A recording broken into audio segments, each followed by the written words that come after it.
are watching Business Access TV. Business Access. Business Access. Business Access. Business Access. You are watching Business Access TV. Business Access TV. Serious about business. Serious about business.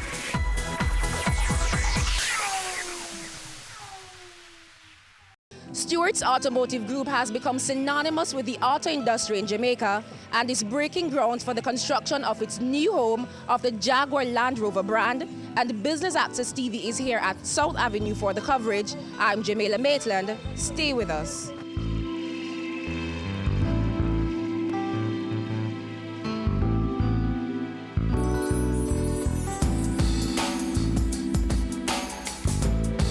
Thank you for being here. Good morning and Happy New Year. What an awesome event for us. I cannot believe that we're here today breaking ground, a project that we had hoped to have done in 2008. It's taken us an additional 10 years due to many ups and downs, and we've done it. We could not have done it without all of you here. You have held our hand on this journey, and for that, we love you and we thank you. The Stewart's Automotive Group is proud to be kicking off 2019 in a big way with the official groundbreaking of what will be the new Jaguar Land Rover showroom and service center. This is a historic day for us, and we're very excited about what it means for Jaguar Land Rover customers, the Stewart's Automotive Group, and ultimately Jamaica as a whole. So what does it mean? The new home of Jaguar Land Rover represents investment in the brand, the best to showcase its combination of versatility and luxury, an increased opportunity for employment, and the continued growth of our group and country, beautiful Jamaica. Jaguar Land Rover, the art of performance. I'm delighted to welcome you here this morning, and on behalf of the entire Stewart's Automotive Group, I'd like to thank you for joining us as we put shovel and dirt to mark this special occasion as we go above and beyond. So we're going to have some remarks from my brother Duncan Stewart. The symbolic groundbreaking for a project that's very important to us. As you can see, we've already started, so this is a symbolic gesture today. Some history. Stewart's Automotive Group celebrates its 81st anniversary this year, and we are proud to continue the legacy that my grandfather, my father, and my mother have continued. This legacy has been built on hard work, determination, and investing when other people wouldn't. It has been built on service. Service to our customers, service to our staff, service to our country. And we are proud that this legacy continues in our young fourth generation who are here today with us. Our family took over Jaguar Land Rover brand 3 years ago, and since then we've operated in a temporary facility at South Camp Road.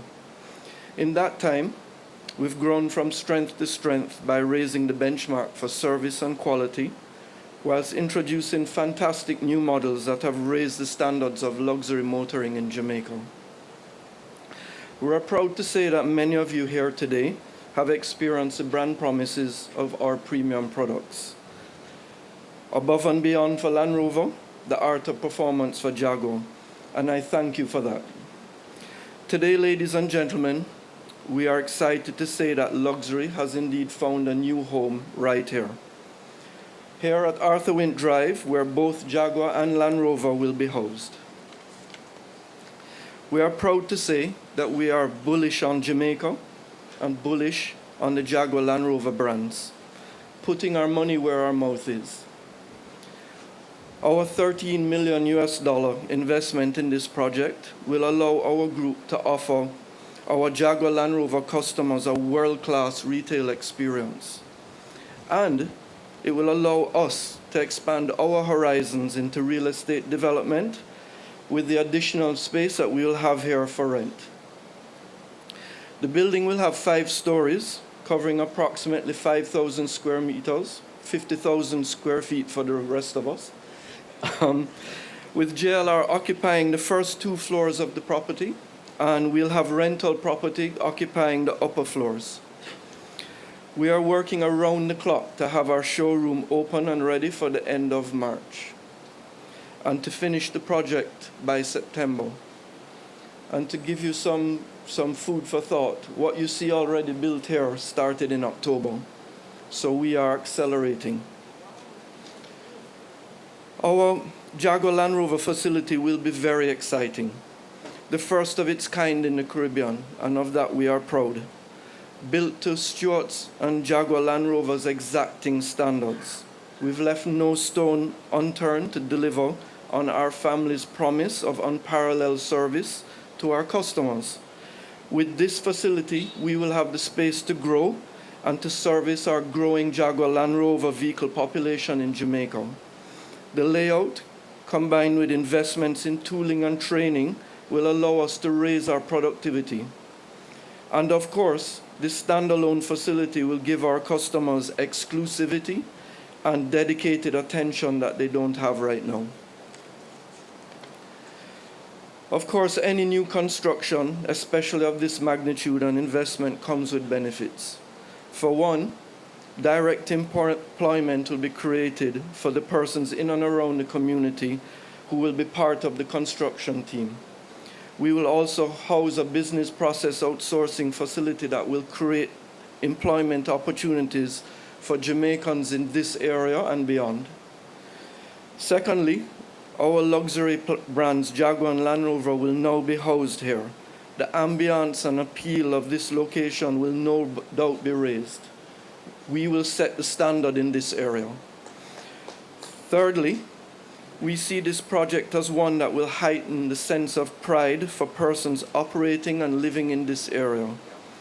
And these are just a few of the many benefits that we will bring. I'm thankful to the government and other relevant stakeholders having played a very supportive role in this project to date. Prime Minister Holness, your presence today is a true demonstration of your support and that of your administration.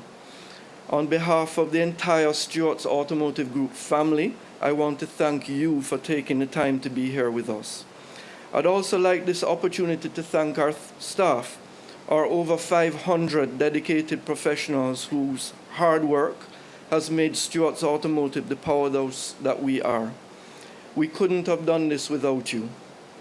Finally, I would be remiss not to thank all of our valued customers across the entire group for all the brands that we represent. Thank you for continuing to trust us with your driving experience. Thanks to everyone. I do want to commend the Stewart family for this investment here, and particularly because you're not just moving the showroom for Jaguar and Land Rover, but you're making an investment in space for the BPO industry, a sector that I believe in strongly, one that has demonstrated tremendous growth and one that will continue to grow. And I think the location, it's hard to find a more ideal location than this. You're on pretty much a main thoroughfare, you're close to major centers, and it will be, in my view, quickly snapped up by those investors who are looking for space. But you've made a commitment and you put your money where your mouth is. And this property, I think, is going to continue to change the landscape of this area. There is another building further up, Arthur Wind, which Darrell was at, where we broke ground. Wicon is building the lofts. There are other developments taking place which will transform the area. Persons are being employed on the construction. Persons will be here permanently. And I think it's a real testament to the commitment of the family. I know, going back to your grandfather, the second generation, you are the third, and I know the fourth is here. And I want to commend the family for this commitment, and in particular the matriarch, Diana, who continues to play her role in the family business. The country has seen a lot of growth, and I could probably name in this area alone 5 or 6 major projects taking place. And by major projects, if you're looking for a crane, you look for a crane when you're talking about a major project. And there are a number of them taking place. And that is a positive thing. It genuinely provides employment opportunities, and it's a good thing. So I'm happy as a member of Parliament to be a part of this and to support all the work that you're doing. And I want to commend the family again and pledge my support as you see through the construction.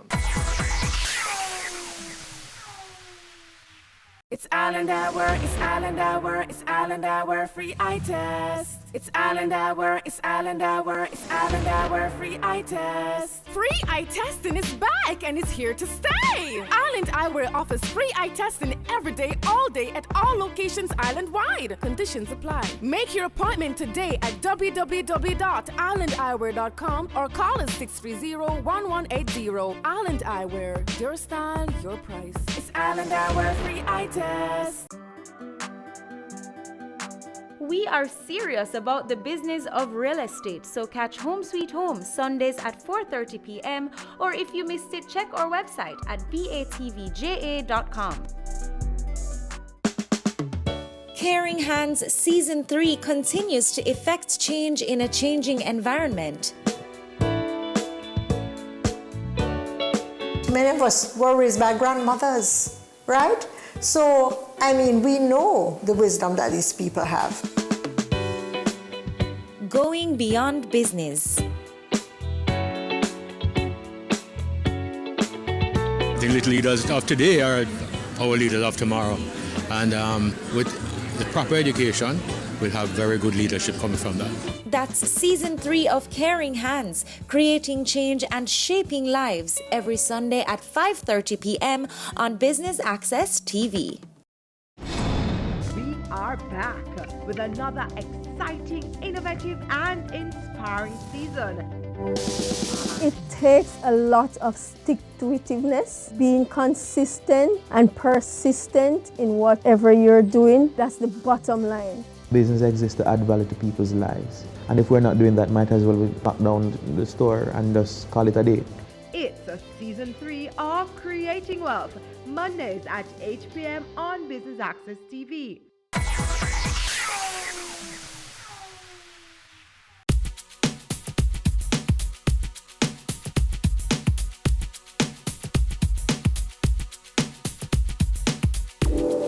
I am pleased to be here because it is a sign of the confidence that the private sector is having in the economy.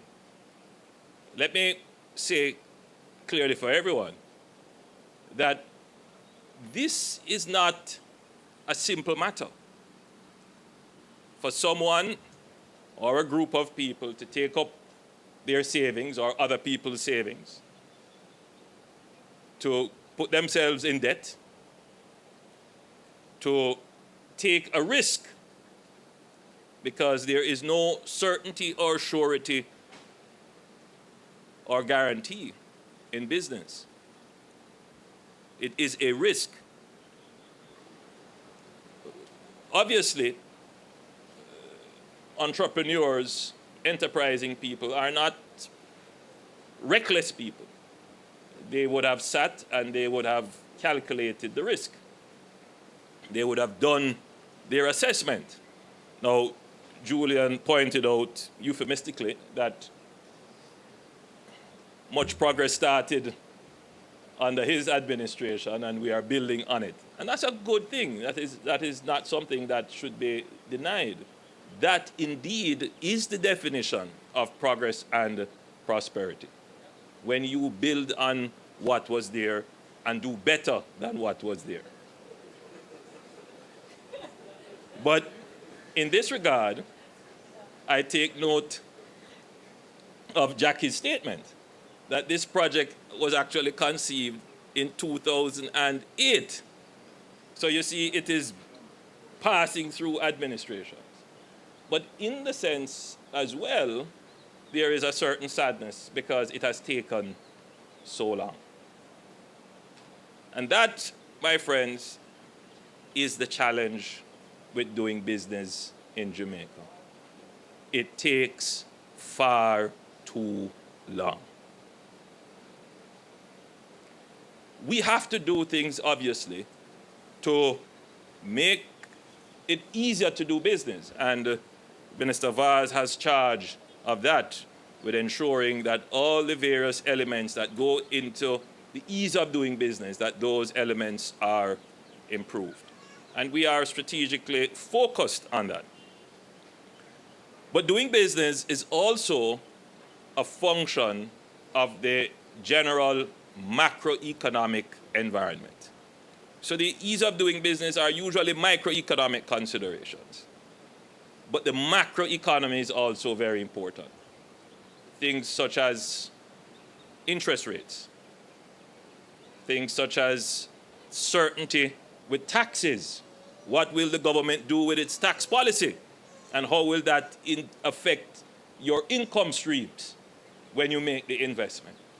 It is quite clear that from the fiscal standpoint, from the macro standpoint, government has acted in such a way as to give greater certainty to the economic environment, to allow businesses to take future decisions, and not just short-term future, but long-term future decisions, and to bring forward or actualize their investment decisions.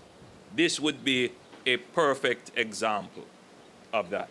So I believe Jamaicans can feel satisfied in their government that the continued sacrifice for fiscal discipline has resulted in an economic environment in which businesses can take decisions and risks about investments. But we still need to make even greater progress on the micro issues. For example, how long does it take a business to get electricity? How long does it take you to get titling? How long does it take you to get approvals to do all of this? And the mayor of Kingston and St. Andrew, my good friend, is here, and he knows the government's grave concern about how quickly we get the simple things done to make big investments happen. On another note, I observed keenly the last outturn on growth, 1.8%. Like most Jamaicans, I am not impressed. We want more growth, but we look at the glass for where it is. The truth is that we have been growing consistently. Not the level of growth that we want. I certainly don't consider it takeoff growth. When we get over 2%, then we will be in that range to start to take off. But as Julia knows, the investment decisions that you take today as business people do not have an immediate effect on growth. There is a lag. And that lag period in Jamaica, what we call the transmission of the growth, takes some time. Again, because of systemic weaknesses in our system, the lag between making the actual investment and that investment turning out and showing up in the growth figures takes some time.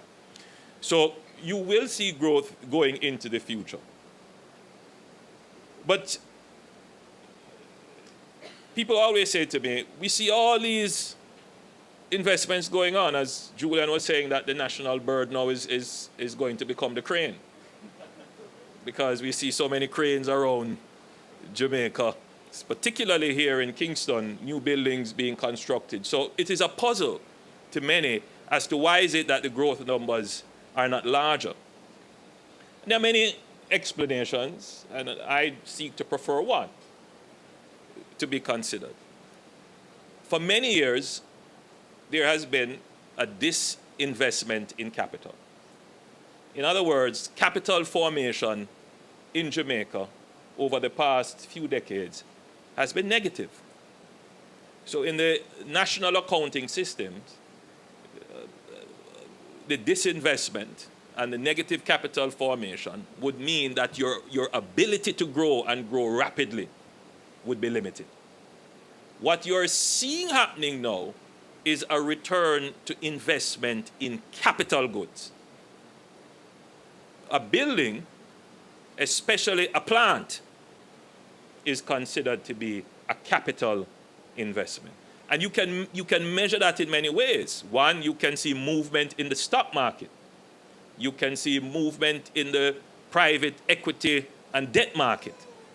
Because usually those kinds of movement and liveliness in that market would signal that people are borrowing to make capital investments. And we're seeing that now happening in Jamaica. So the preconditions for significant growth is being set. But you're not going to see it happen just yet right now. Again, the transmission, the lag is there. And I've been to many groundbreakings of similar nature. And immediate effect on the economy is that it creates jobs. And I'm very happy for that.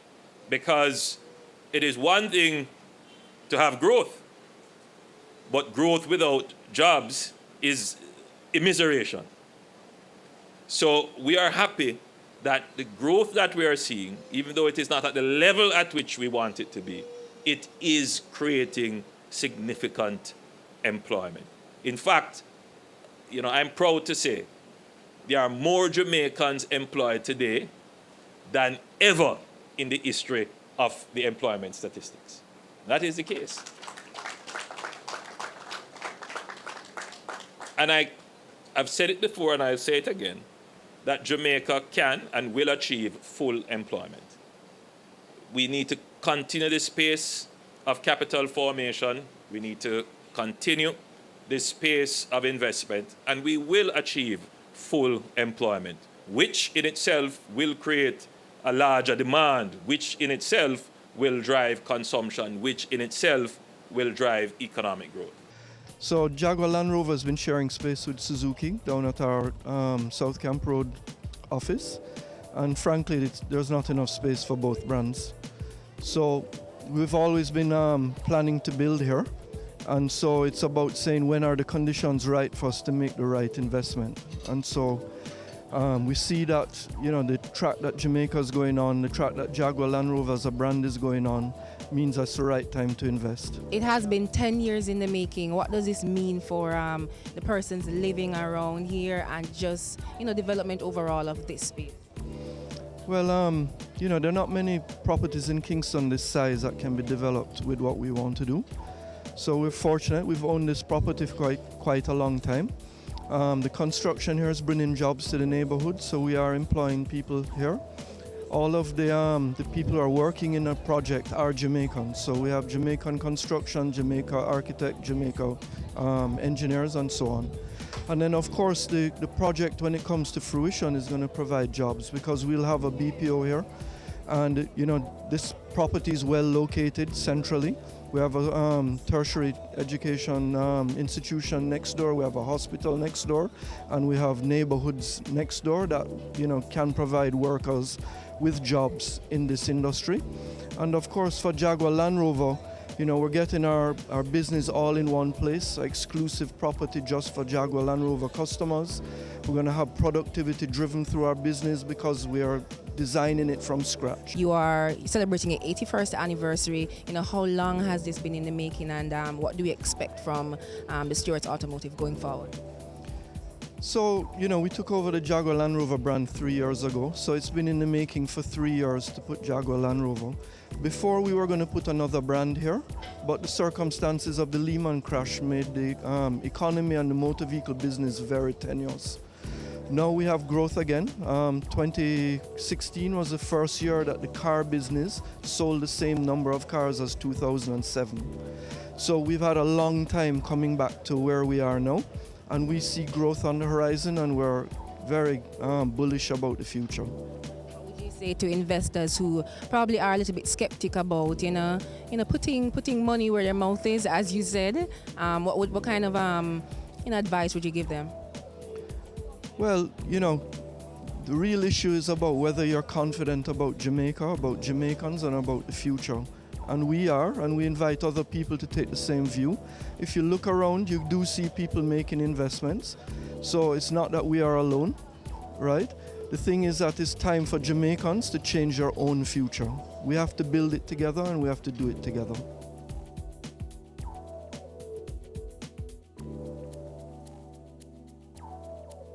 That's it from us here at the groundbreaking ceremony for the showrooms of Jaguar and Land Rover.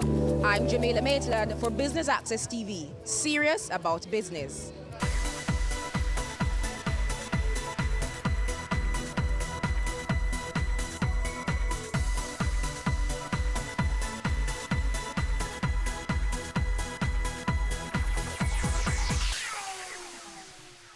Now presenting the Jamaica Social Investment Fund ICDP Enterprise Development Project. Entrepreneurial Grant Business Pitch. This project is a $100 million grant that's seeking to target 50 small and micro business enterprises and give them training, capacity development, equipment, permits and license towards the development and the viability of their business. We have made a call for proposal in March of this year for entrepreneurs to submit for the opportunity to receive a grant between $1 and $5 million. We received more than 500 applications, and so we have now shortlisted them to 100. So we've invited that top 100 applicants here today, and they're going to have to pitch their business idea to a panel, and of the 150 will actually transfer and win the opportunity for the grants. One of the primary objectives of what we're doing here is employment. We want the business to be able to sustain not only the principals as the owners, but we also want the business to be able to employ at least 2 people. The next part of it, as we do in all of our projects like this, is it provides a learning instrument of how we can engage small and micro enterprises and take them to the next level. Why we're doing this rigorous process, because we want to identify the best potential entrepreneurs for this project. And keep in mind that we are speaking about a loan, so we want to ensure that the applicants are committed, and that from a sustainability point of view, that upon receiving the support from JSIF, that in 2 or 3 years, the enterprises will still be operational and the broader objective of the project would be achieved. Once we have now equipped them and they should be ready to start their production line going, we'll then have a mentorship component.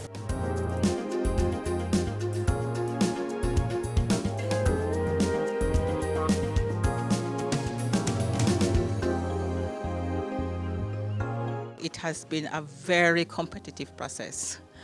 Jamaica is filled with persons with drive and passion. We're expecting that the best will be selected, and then for those who are not successful, we are also hoping to link them to other providers of services, because I'm telling you today, from what I've seen, it is an excellent opportunity.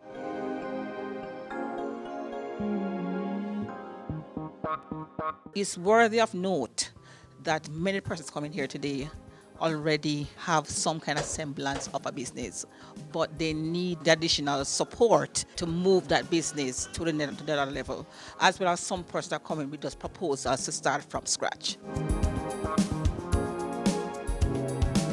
On behalf of the JSIF, we want to really thank the DBJ and other partners from UE who came to be part of the panel, and just to remind you that the JSIF is here and we're investing for community development.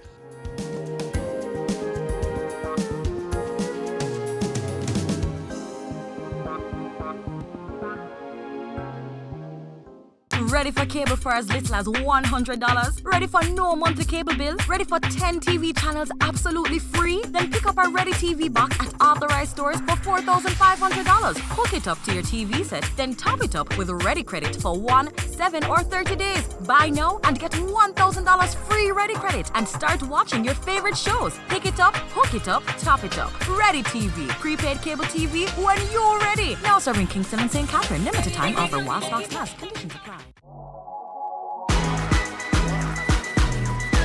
The Good Life, your trusted source for useful health and wellness information, lifestyle tips for the mind, body, and soul.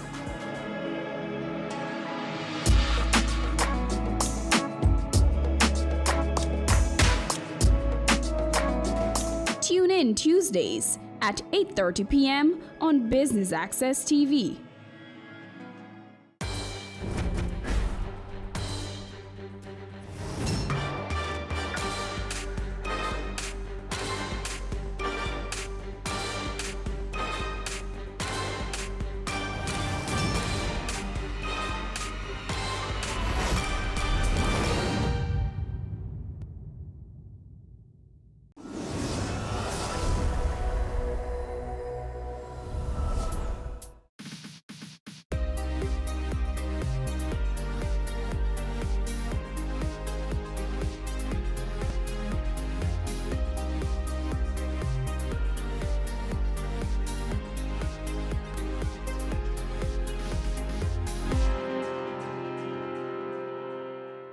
Today's show is a melting pot of history and culture with a touch of weather, an interesting mix you don't want to miss.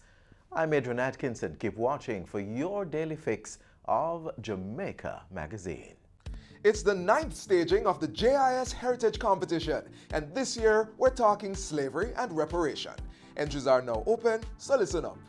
Primary and prep school students, this is what you should do. Imagine that you are one of the 7 national heroes. Make your case for Jamaica to be compensated for the effects of slavery. Answer this question in an essay of 400 to 500 words and submit using the application form on our website, jis.gov.jm. Entrants must be aged 9 to 12 years old. Secondary students, the poster competition is for you. Submit your digital or illustrated posters to depict the theme, Jamaica, a case for reparation. The photo competition is open to tertiary students in accredited Jamaican institutions. Send us a photo, also representing the theme, Jamaica, a case for reparation. All entries should be submitted using the application form on the JIS website. For more information, contact 876-922-3590, extension 2137 or 2132. You may also email heritageessay@jis.gov.jm, heritageposter@jis.gov.jm, and heritagephoto@jis.gov.jm. Deadline for entries is Monday, October 28. Go ahead, express yourself in the JIS Heritage Competition 2019.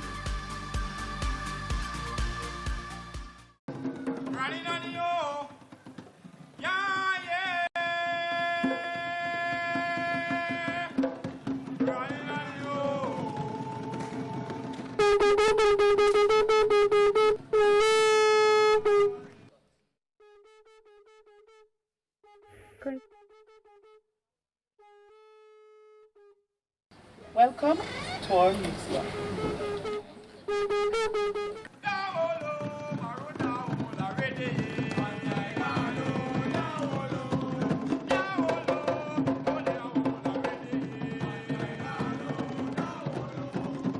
So the role of Nanny of the Maroon in Freedom for the Maroon is that she provide, or she make herself into the diligent leader that one would have been looking for. One with spirituality, one with the zeal of moving on, and one with the zeal to protect. And so what she did was to ensure that her people had been served the right way, in which she ensures that they were no longer in slavery. So what she did was to undermine the British on the plantation with the help of her 2 sisters, Mishibo Kwashi and Shanti Rose. And so doing that, they took their people to the mountains where they had an advantage over the British. The British had to import dogs or bloodhounds from Cuba to hunt them down. Now later on, when the treaty was signed and Jamaica gained independence, it was really a hard tussle for people to recognize Nanny for who she was. Thanks to recent Colonel Harris of Moortown, who had made that one of his deepest dream and one of his aims, one of the most sustainable things that he was going to work on, so that Nanny could have been today the national heroine of Jamaica.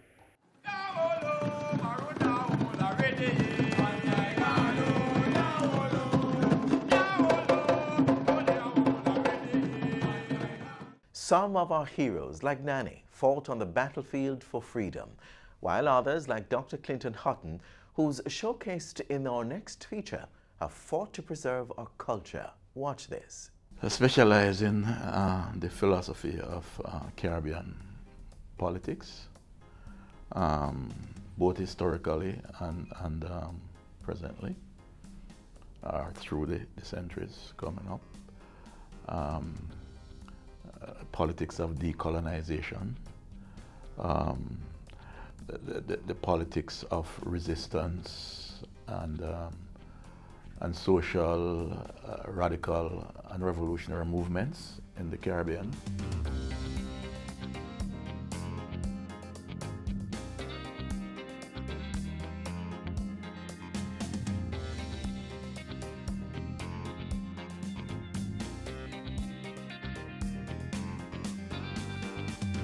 My father, who had a shop on a bar, he had friends some elder friends. My father was born in 1893, and his friends were born during that period in the early 20th century. And they used to sit in the bar every night and talk. And they talk politics, and they talk history, and they talk about sports as well. So I learned from my father before I was 10. I know about World War I, I know about World War II, I know about Antonio Maceo and Jose Marti. And so I have this interest in politics, in political movements in the Caribbean, political movements in the world, in political thinkers, in history from ancient times, from antiquity. So I do know that when I grow up, what I will do will have something to do with those things. I went to Jericho all-age school. At age 16, I started teaching at that school.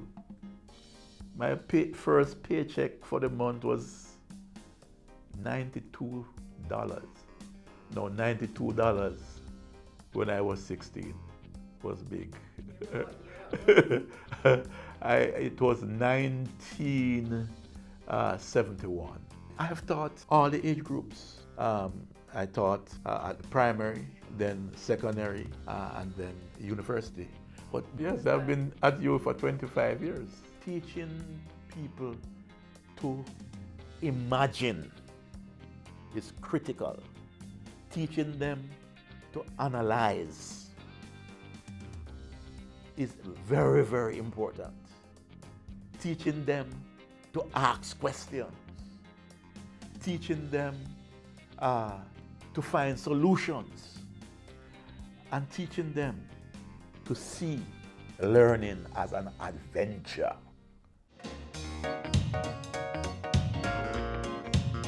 I've actually started drawing, which I learned from my mother. I started to draw when I was 3 years old.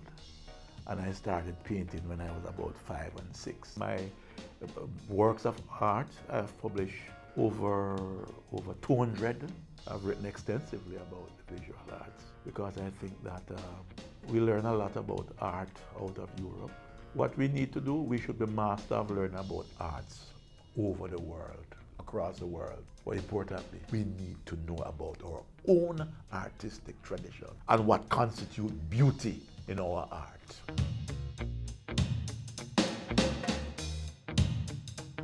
One of the reasons first of all, for taking so much pictures, well, one certainly is to record things. But I have taken hundreds, thousands of photos on the Rastafari movement. Far more than that, probably over 1 million photos on revival. I've written and published extensively. I have attended close to 100 conferences. I've written close to 100 conference papers. I have written many academic articles for academic journals. I've written 20-odd book chapters. This book is called The Logic and the Historical Significance of the Haitian Revolution and the Cosmological Roots of Haitian Freedom. That's a long topic. But what it does is to enter the debate on the Haitian Revolution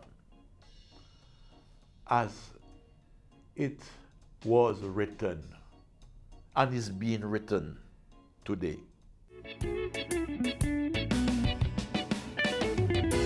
I'm not given to high praises and so on. That's the way I am. But yes, it's good that you recognize what you're doing. I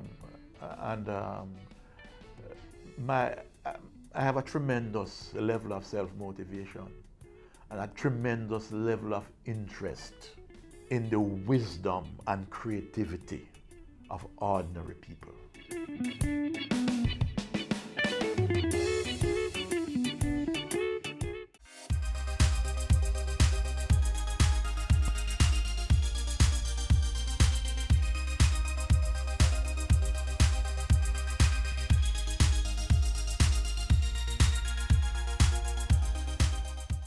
Jamaica Social Investment Fund, JSIF, celebrating over 20 years of investment in community development. JSIF has forged relationships with international funding partners as well as private and public sector entities. Let us continue to invest to reduce vulnerabilities. Let us build our social capital and resilient infrastructures to ensure full participation in Vision 2030. JSIF, investing for community development. Are you ready for an adventure?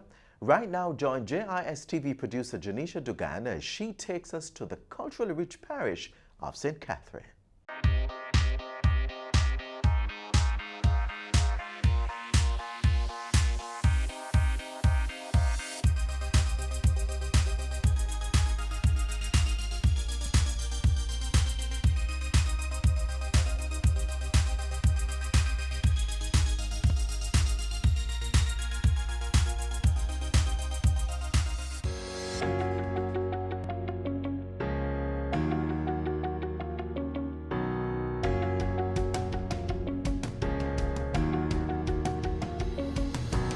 When you hear the names of places like Old Harbour, Spanish Town, Bogwalk, what is the one thing that they all have in common?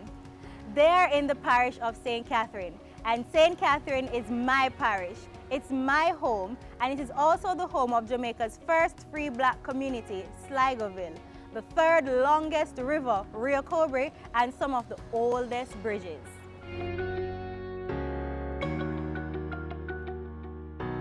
The historic cast iron bridge is 81 feet long and 15 feet wide. It was built in 1801 and is said to be the oldest of its kind in the Western Hemisphere. Today we take a look at some of the things St. Catherine has to offer, so join us on our journey through this historic parish.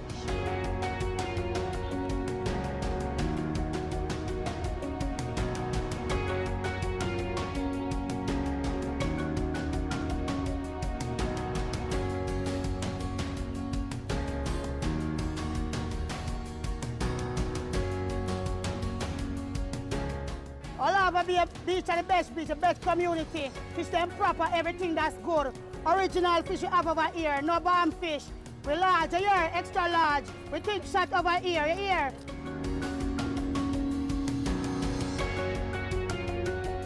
We're in the farming district of Colbeck, visiting the Colbeck Castle. Though the castle is just in ruins, the walls still stand. So let's take a journey through it. The origins of Colbeck Castle are shrouded in mystery. There is very little reference to it in the early records, but it is believed to have been built at the end of the 17th century when Jamaica was seized by the British. Colbeck Castle is among the oldest plantation houses in Jamaica. Milpen Poros, one already, two all right. That may not have been their exact words, but all were aboard this very station waiting to travel either east or west of the island via the Old Harbour train station. Today, this Georgian-style structure, though broken, still stands and the train still traverses its tracks, carrying Jamaica's precious commodity, bauxite. But that one shipment of bauxite moved from Old Harbour and passes through the historically shaped Spanish Town, then onto the famous Aki Commerce area of Linstead. By now you would have probably figured out where we are. We are at the Flat Bridge, and I read that the Flat Bridge is sometimes called the 16-mile walk. Why, you may ask? That's probably because in the 1700s, the 16 plantations surrounding the Bogwalk area had to send 1 in every 50 slaves to work on the river road.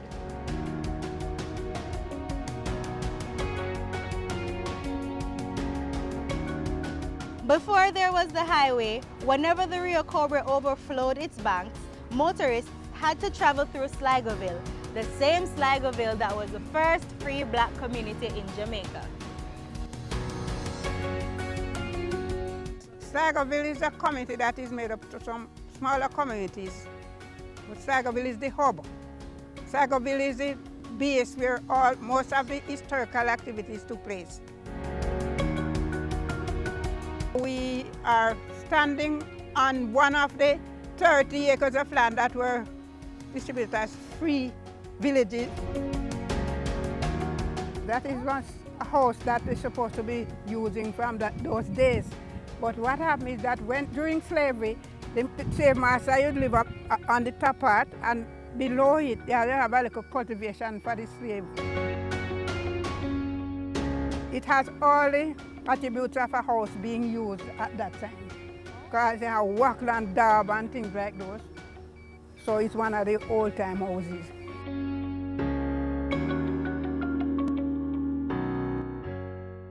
Our journey today ends here in Riversdale, the home of the Natural Bridge.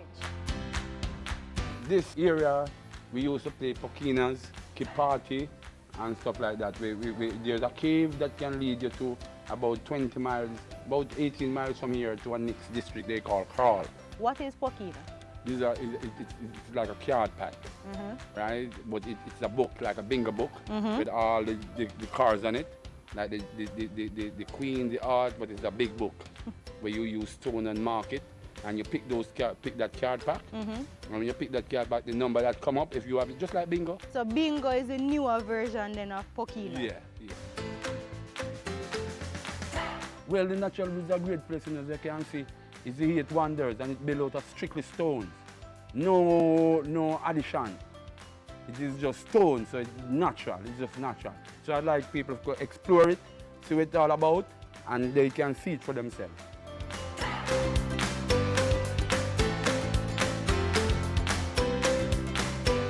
177 steps later, and we're finally back at the top. So guys, what you've just seen is just a little bit of St. Catherine's history. The parish has a lot more to offer. So gas up, gear up, go and go the road now.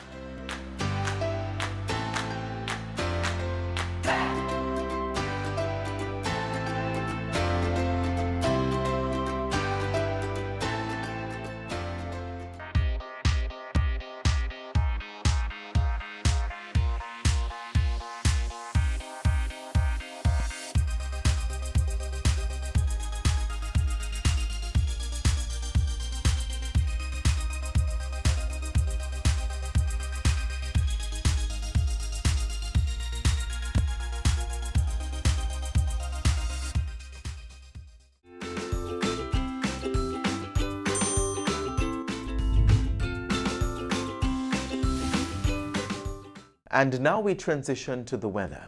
It's easy to forget about atmospheric conditions when it's bright and sunny. But there's a group of persons that's always watching, those who work at the Meteorological Service of Jamaica. Up next, find out what happens when they spot a severe weather system that may affect the island.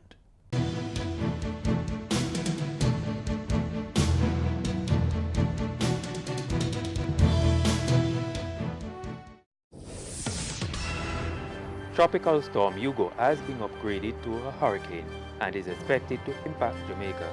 A hurricane warning is now in effect. Wait! Did you know there are a few steps that have to be taken before a hurricane advisory is issued? Once a tropical cyclone has formed in the Atlantic or the Caribbean, the Met Service monitors it and puts plans in place in the likelihood that the system will affect Jamaica. Hugo. We required additional staffing, especially for this. These include increasing the number of technical staff working at the National Meteorological Center and the number of upper air observations daily, and ensuring that the weather and technical equipment in the office are fully functional. They are in constant dialogue with the National Hurricane Center in the United States, which provides regular updates on the system. Once the Met Service does an assessment and determines that the system is a threat to Jamaica, the following will unfold. Yes, Prime Minister Holness. Yes, Evan Thompson here from the Met Service. I'm really just calling to update you on the situation with Hurricane Hugo. It continues to move closer to the island, and so we believe that it will be necessary for us to move to that hurricane warning. So we're just making sure that we have your approval. Then? Hello, yes, Hurricane Specialist, please. Hi, how are you doing? Evan here again from Jamaica. Right, I've just spoken with the Prime Minister. He's in agreement that we'll go to the hurricane warning by 5 o'clock this evening. That's correct. The National Hurricane Center publicizes this information internationally, and the Met Service prepares and sends bulletins to the local media. And that is how we get here. A hurricane warning is now in effect for the island. And as the country prepares for the weather system, the Met Service continues to play a critical role in the country's disaster readiness, providing information to the Office of Disaster Preparedness and Emergency Management and the local government ministry. These entities use this information to determine which areas on the island should be evacuated and where shelters should be opened. That's not all. The Met Service also works closely with the Coast Guard to evacuate fishermen at sea, on the quays and banks before the storm hits. That is how the Met Service keeps Jamaicans in the know so that they can better prepare for any severe weather system.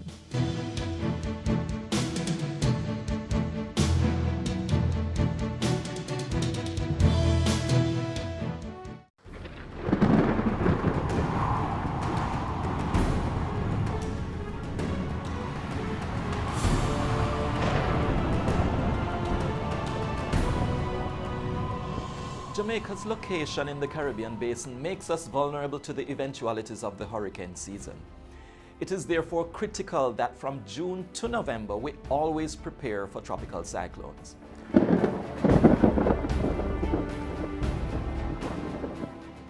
The location of system formation and their usual paths places Jamaica at risk for the entire 6 months of the hurricane season. Systems form in the Western Caribbean, that's Jamaica's location, or in the Gulf of Mexico at the start of the hurricane season. But as we move through July and August, we see development more in the Eastern Caribbean. Systems that develop here tend to move towards the west in the general direction of Jamaica. Then around September and October, we see systems developing more off the west coast of Africa or over the open waters of the tropical Atlantic Ocean. But the tendency again is that they move towards the west with a slight drift to the north, again placing Jamaica in a bullseye position. As we go into November, there is a shift to development in the Western Caribbean once again, sometimes in the southwestern region, but they move towards the north. Again, Jamaica is a target.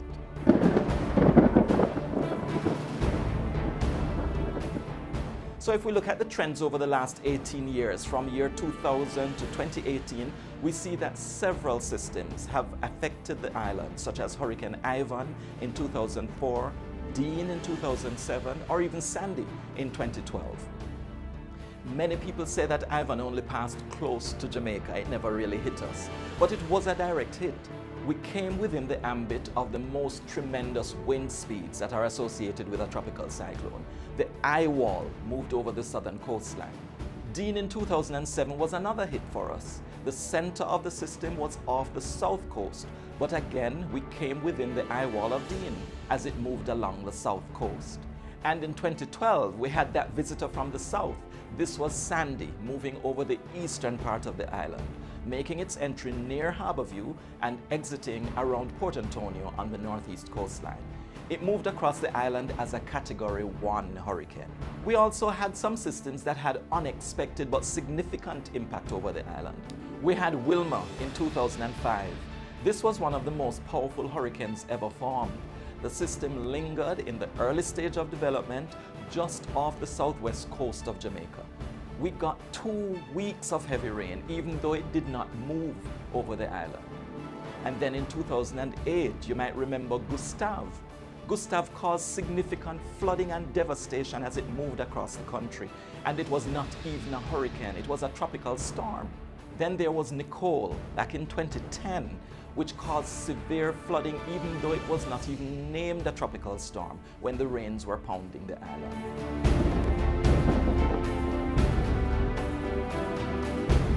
We also had systems that didn't affect us despite our preparations. 2 of the most memorable ones were Tropical Storm Earl and Hurricane Matthew, both of them occurring in 2017. If we look at especially Matthew, all the models were projecting a direct hit for Jamaica, but that is not what happened. Instead, it moved a little toward the east and it devastated Haiti. Some persons may use this as an excuse for not taking hurricane warnings seriously, but remember that despite the technology and the advances that are made in predicting the path of these systems, tropical cyclones are still somewhat unpredictable. It is always better to be prepared for systems that might hit but don't rather than be unprepared for one that hits us.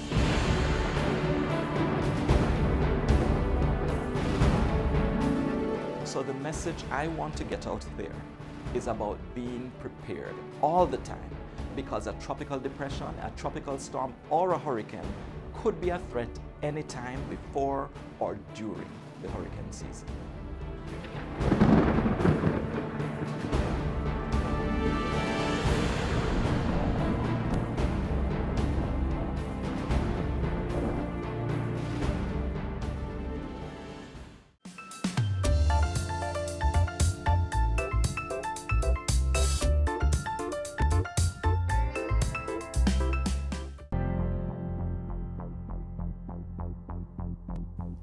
Researchers say that climate change trends for the Caribbean include increased temperatures, rising sea levels, stronger and more frequent storms and hurricanes, and unpredictable rainfall patterns. In Jamaica, many older persons will tell you that there was a time when they could easily predict the rainy season, and they would use that prediction to decide when to plant their crops.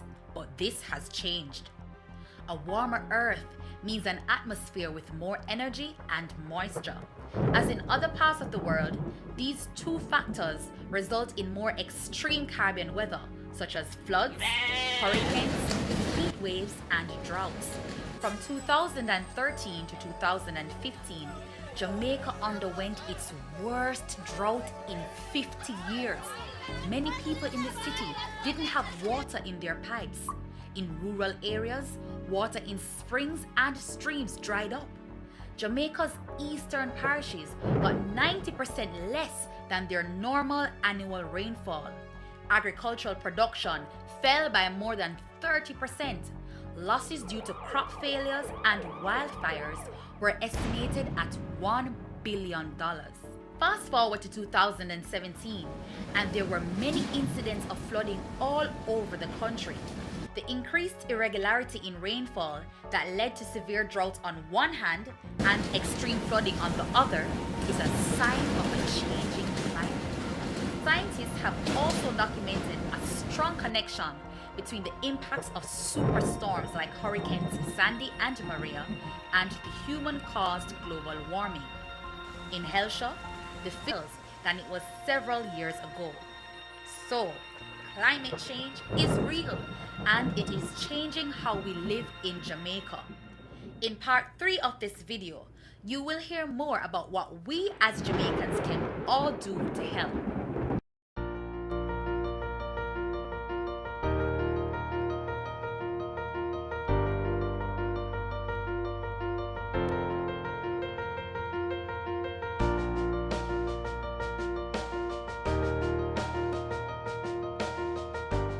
This is where my sojourn with you ends today. Share this and any other edition of Jamaica Magazine with friends and family. Just visit our YouTube channel and send them a link. Also, we love to see those likes, so stop by our social media pages and give us a thumbs up. I'm Adrian Atkinson. Until then, do take care.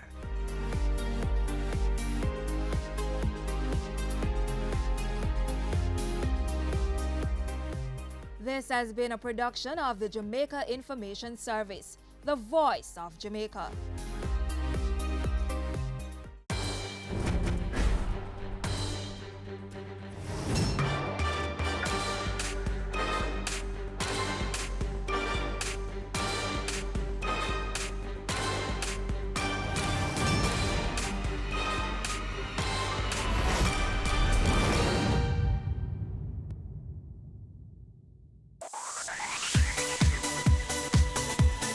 You're watching Business Access TV. Business Access. Business Access. Business Access. Business Access. You are watching Business Access TV. Business Access TV. Serious about business. Serious about business.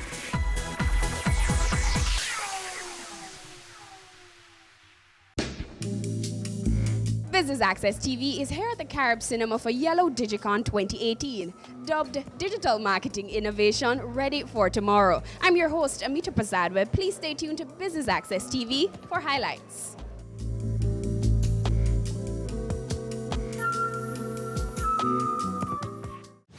as businesses, we need to recognize that consumer-centric advertising, consumer-centric marketing needs to be the order of the day. Because the consumer now has a lot more options. That is because the internet and technology continues to permeate globally. So there are actually over 4 billion internet users globally. That was since the beginning of 2018. That represents over 54% of the global population. And that number continues to rise. Over 3.2 billion social media users, 42% penetration. Did you know that your WhatsApp, which is very popular in the Caribbean, there are over 38 million messages sent every 60 seconds.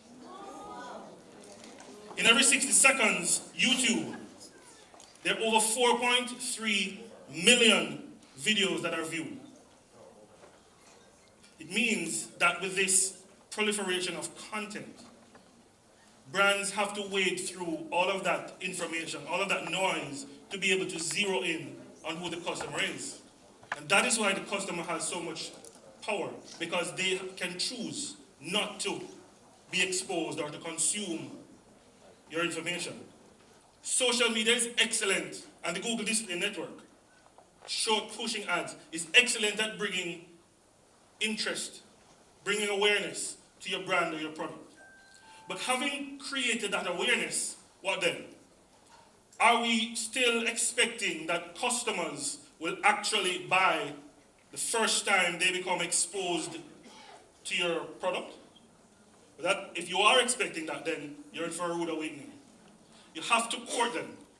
They have to be channeled or ushered along the sales funnel. And so, after they've been exposed to your brand in the mobile app, on a website, on social media, how do you communicate? What is your value proposition? And that is when you usher them down now to hopefully a place, an online asset that will be able to communicate more directly. Usually that's a customized landing page. Usually that's your website or to your mobile app. Something that will be able to create that dialogue. And that is where things like search engine marketing will come in, and things like remarketing, different online assets, digital marketing tools that will be able to continue that conversation until they get to the point at which they say, yes, here is my money in exchange for that good or product or service. And beyond that, you continue to develop that relationship, again incorporating social media. But the strategy from your social media at that point must be different from what it was in just bringing general awareness. Because now you're developing an advocate relationship. One of the most important things that come out of the millennial mindset is experience, experiential marketing. Focus on the experience, both online and offline, because everybody's aware, I'm sure, that if you have a negative experience, that will cost you in terms of time, in terms of money, in terms of reputation. And so guard your integrity, guard the experience with your business fiercely. Not every product that you offer will appeal to everybody. Understand who is your ideal customer for this product or service or brand at this particular time. And once you develop that persona, you start to collect information about them. Things like, what platforms do they use? Are they on all multimedia? Do you use TV here? Do you use outdoor? Do you use mobile only? Do you use social media? Where are they located? Where do they work? Where do they live? And so where do you reach them? What are the attributes? What are they interested in? Because if they're interested in motor vehicles, then you can reach them while they're looking at something related to motor vehicles. Because you're focusing on the individual. Ensure that your website is mobile friendly, is mobile enabled. Because we know that most of the searches, most of the interaction will come from a mobile device. And if your website is designed or optimized for a desktop device, then chances are the mobile experience will be less than optimal. We're talking about the future, eh? Customers now are demanding not only to have a good experience on your website and that's it. Because they're not staying in front of the computer all day. They want that same experience on their mobile device. And it follows them in store. And from in store, back to the website. And it's continuous, it's seamless. That doesn't just happen overnight. And we as businesses in Jamaica and in the Caribbean need to understand and ensure that we embrace that. Your audience seems very engaged today. What's the feedback like? The feedback has been phenomenal. We did this same exact conference in Cayman. We had about 140 people. The feedback was good. We now have close to 400 people here today, and the feedback is much better than it was in Cayman. I think the energy, the questions that are coming out, the insights that are coming out, I think is good. Not only in the quality of the presentations, but also the content that is being disseminated to a wide cross-section of businesses, small, medium, and large. And I think based on that premise, I would regard today's conference as a resounding success. So how much of a positive impact does digital marketing conferences like these have for Yellow Media Group? It has tremendous value as it relates to establishing and reinforcing Yellow Media Group as a leader in the digital space, not only in Jamaica, but across the region. As well as, and I think more importantly, a very positive impact on our customers. Because the truth of the matter is that while we do sell digital, this conference is not only designed to focus around products that we sell. It is intended to really raise the awareness and the strategy level that businesses can utilize digital marketing and the different tools and the different benefits to incorporate and fine-tune their own strategies to be able to step into the 21st century and actually reach their customers in a meaningful way and maximize that return on investment. As 2018, the digital marketing space continues to change. What would you say are some newer challenges that are now facing the Jamaican digital marketing landscape? I think one of the major challenges I have found is that there is not an aggressive adoption of the importance of digital marketing to most businesses. Fact of the matter is that still it's regarded as a bolt-on. It is a whatever budget is left after we've done everything else that is important that we'll dedicate to marketing and then digital marketing. Because of how digital marketing is firmly rooted in the core structure of most businesses, I think local businesses need to more readily embrace the importance of digital marketing in actually how to reach and communicate with customers, generate leads, and then focusing on how to move those leads through the sales funnel to an actual sale, and better yet, get them to become loyal, become brand advocates. And so, businesses I think will definitely benefit more in terms of revenue from courting existing customers rather than investing over and over just to court brand new customers. When it comes to the world of online reviews, one of the things that's really important is to engage with them, right? You cannot hide from them because they tend to have this sort of inevitability about them, right? People are going to be online looking at businesses, trying to find out information about online reviews one way or the other. If you're not on a review site, it's really important that you put your business on review sites because frankly, consumers more often than not actually have the ability through the platforms to list your business on your behalf. But why are consumers going to review sites in the first place, right? Why are consumers going out there and why are they going and seeking out this information on businesses that they're going to spend money with? And why are they doing it in droves? 97% of consumers last year used an online review site to find a local business. Raise your hand if you've ever looked up a business online before you went there. I expect everybody's hand to go up, right? So why are they doing this? Well, online review sites are no different than word of mouth, right? They are pretty much exactly the same. But rather than listening to one person at brunch or at church or in your community center, whatever it might be, you're getting the collective knowledge of a group of people, of an audience of people, so that one outlier tends to be balanced out. Businesses can say whatever they want about themselves. World famous, grandma's best, world renowned. Rashid called me an internationally renowned speaker. Thank you. I'm a take it, right? Because I can take a compliment. That's an art. But that might be a little bit of an exaggeration. But the point is that brands can say whatever they want about themselves. And consumers are savvy to that now, right? They're sophisticated, they're educated. They know that a brand can say whatever they want about themselves. So they're going to go out there and they're going to do their due diligence. And they're going to go out there and see whether or not a brand is truly being authentic, right? Are they truly measuring up to the promise that they're putting out there? And brand promise is such an interesting idea, right? Brand promise is so complicated because brand promise is no longer a mission statement. It's all of the things that are out in the world that are about your business that, when summed, equal your brand promise.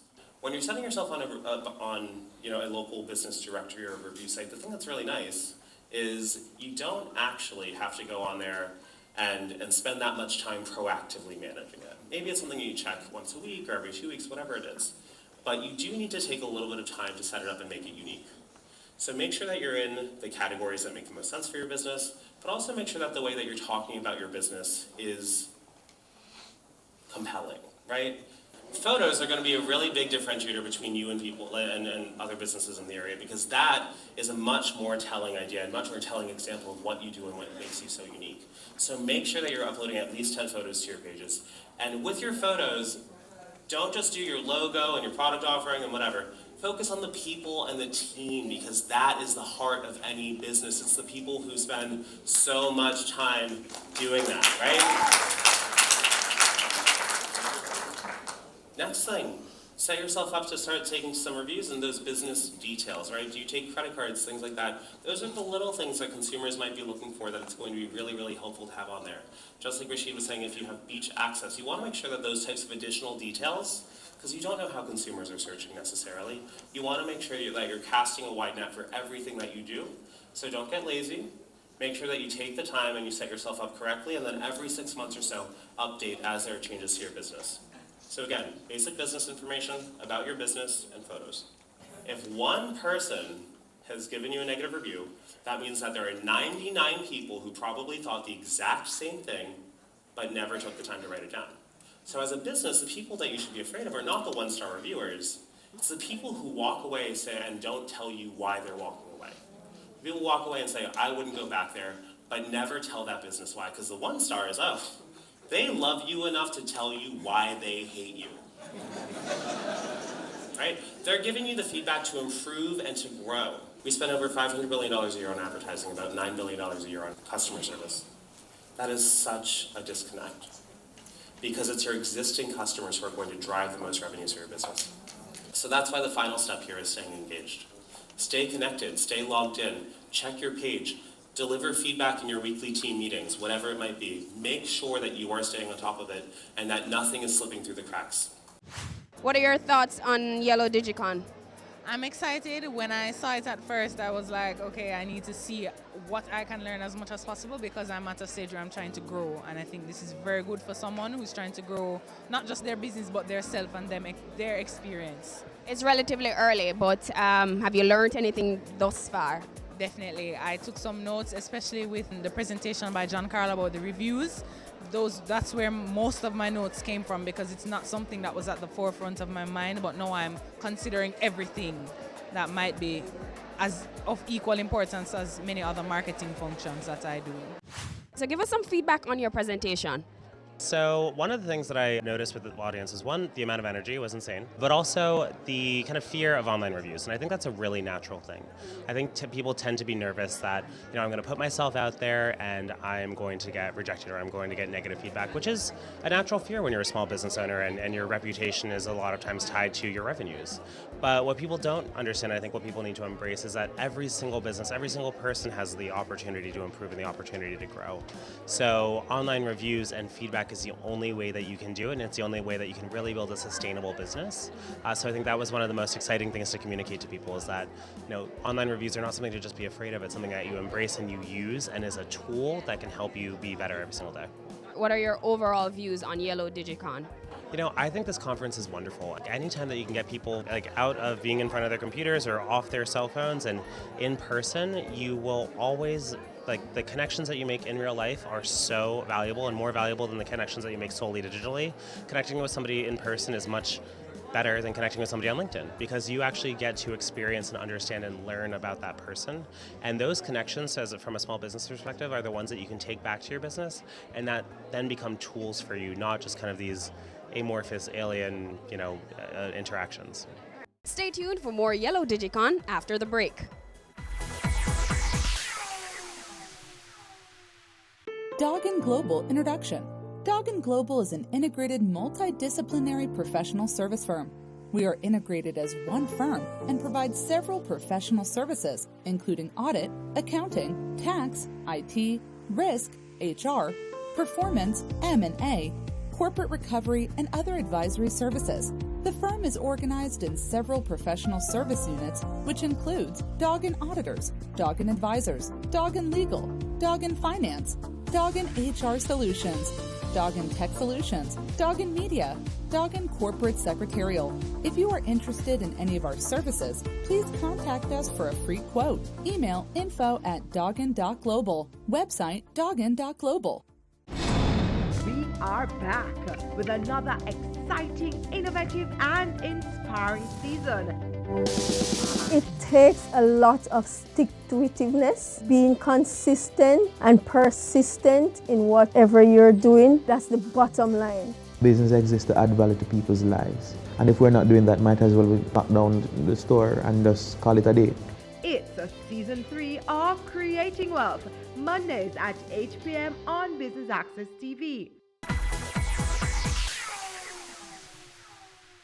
Welcome back and thank you for joining Business Access TV. We go straight to stage with the Yellow Digicon 2018 highlights. So let's talk about the new global customer, okay? The new global traveler.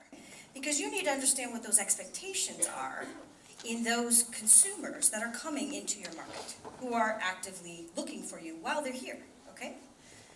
So they value your local perspective. We want authenticity. We want adventure. We want jerk chicken. And we want it on the side of the road, right? That's what we want. And I'm gonna search for jerk chicken at the side of the road. So we gotta engage, we have to listen, we have to respond, and not just for 2 reviews, always on, right? And further than that, we need to know if it's working. We need to define our success metrics.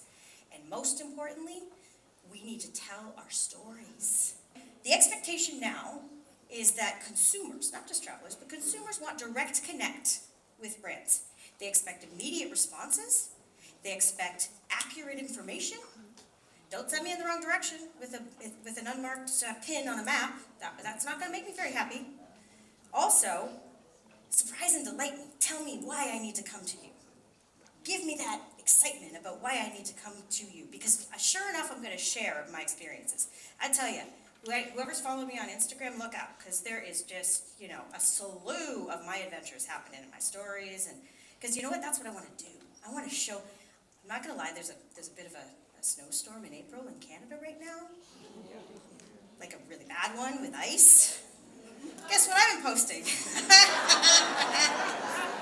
That's right.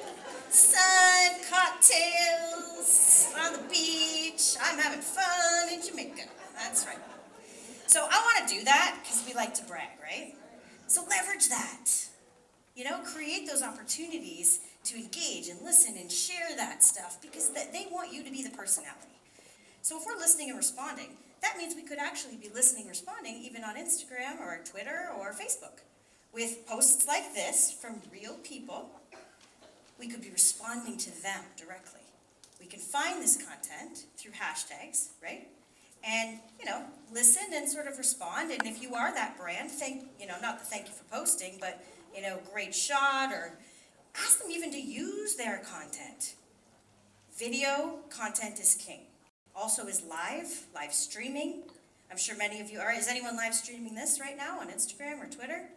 Very big trend, very big trend. And now, I can tell you right now, I was Facebook Living as I was walking on the beach to my kids. They weren't too happy about that. Oops. But it is a really big part, right? So share that content, use your social pages to reshare that content, comment on those user posts, and it's not just Instagram and Twitter, it is also YouTube. It's also other social channels, it's review sites, okay? So mix up this content. Now let's take it back to how you can actually leverage these trends and leverage these conversations, right? So here we go. A couple, really cool things. I was so happily surprised last night when I was doing some searches for some local businesses that were doing a really great job. Are they in here at all? Right? So their food is good, but guess what? They're also really good at sharing their stories. And they're also really good at listening to their customers.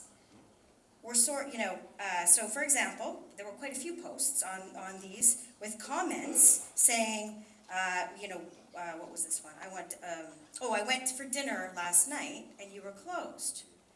Perfect opportunity, right, to listen and respond, saying, we are very sorry we missed you. We'll be waiting with your favorites tomorrow. Simple. Simple. It's the best marketing vehicle there's ever been. It's got to be authentic, very authentic. Not, we've got a special on moringa. That doesn't work anymore in the conversation economy, right? It needs to be a very powerful narrative. So the pushed out content, or I would call brand owned content, should be incorporating the same tone, right? So even your brand's posts that you're putting on to Facebook, Instagram, Twitter, everywhere need to kind of adjust to be more conversational and creative, right? And to invite responses. Facebook and Instagram specifically are a pure media channel. No free reach, pure media channel. Although very efficient and very effective because massive population of people are communicating it on and around it every single day. So yes, you need to be there, right? You need to be unique. You need to show that off. You need to be fun or quirky, if that's your brand. Or you need to be really reserved and smart, if that's your brand. This is what you need to do. You need to resonate with your target audience. Your content, your personality, your conversations, this is the new marketing, okay? Shift it a little bit more. I'm gonna get a little bit deeper because this is part of it, okay? You also now as a business need to be always on all the time. This goes beyond the review sites. This goes into Facebook reviews, Facebook send messages. How many in here have their send message enabled right now? We're getting to a place where we as customers expect it always on. If it can't be on, then you create sort of a frequently asked questions and can I see a menu, that sort of thing. But you need to show that you're always listening and responding. Note that customers today expect a 6-hour response. I would say on Facebook specifically, I'd say that's shrunk, okay? So reviews are also happening on Facebook and they're very important, okay? Facebook reviews are extremely important, as are all of the other review sites, equally important. Directory sites and review sites such as Yellow are extremely important, and you need to listen, you need to ensure your listings are accurate, and you need to drive those customers then to a conversion, okay? And if you don't do that, to the reference John made about Googling it, you won't appear. So actually reviews are now impacting your distribution and your ability to be found by customers. And this is across the Buddy, and I just discussed the fact that I believe, especially here in Jamaica, you have a very young, vibrant business community, it seems. The fundamentals are the key. So what I would say is that the universities around here and the education, that is your opportunity to get the fundamentals into that next up-and-coming group. And it's critical because the other thing is this space and consumer behavior will continue to evolve. So if we have a great grasp of kind of how we've gotten here and how quickly that has changed, but we understand it's basic marketing. It's no different, it's just online. What would you say are the main takeaways of your presentation today? Well, I had some other great colleagues who talked a lot about strategy and return on investment and how to measure and what resources and, reviews and how to apply. So my background is really in tourism and hospitality as well as strategy. So I really felt that because Jamaica in itself is such an iconic travel brand and you're known across the globe. So it was my opportunity to say, hey, these conversations about your brand around your core brand pillars like your music and your culture and the people and the food, these are the things that you can tap into, right? So I really talked about untapping the potential of the buzz and the conversations going on, and not just on the social networks that you're comfortable listening to or engaging in, but really honing in on what are your inbound travelers expecting from you and where are they going to talk about your brand. And so really I just talked about, I gave some examples on how to listen, how to respond, not to sell, and really just focused in on that potential.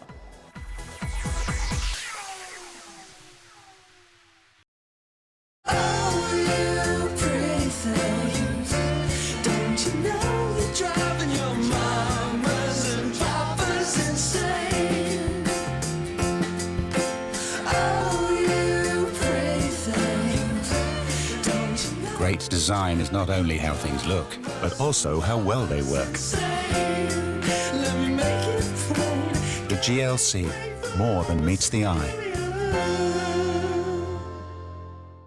Ready for cable for as little as $100? Ready for no monthly cable bill? Ready for 10 TV channels absolutely free? Then pick up our Ready TV box at authorized stores for $4,500. Hook it up to your TV set, then top it up with Ready Credit for 1, 7, or 30 days. Buy now and get $1,000 free Ready Credit and start watching your favorite shows. Pick it up, hook it up, top it up. Ready TV. Prepaid cable TV when you're ready. Now serving Kingston and St. Catherine. Limited time offer while stocks last. Conditions apply.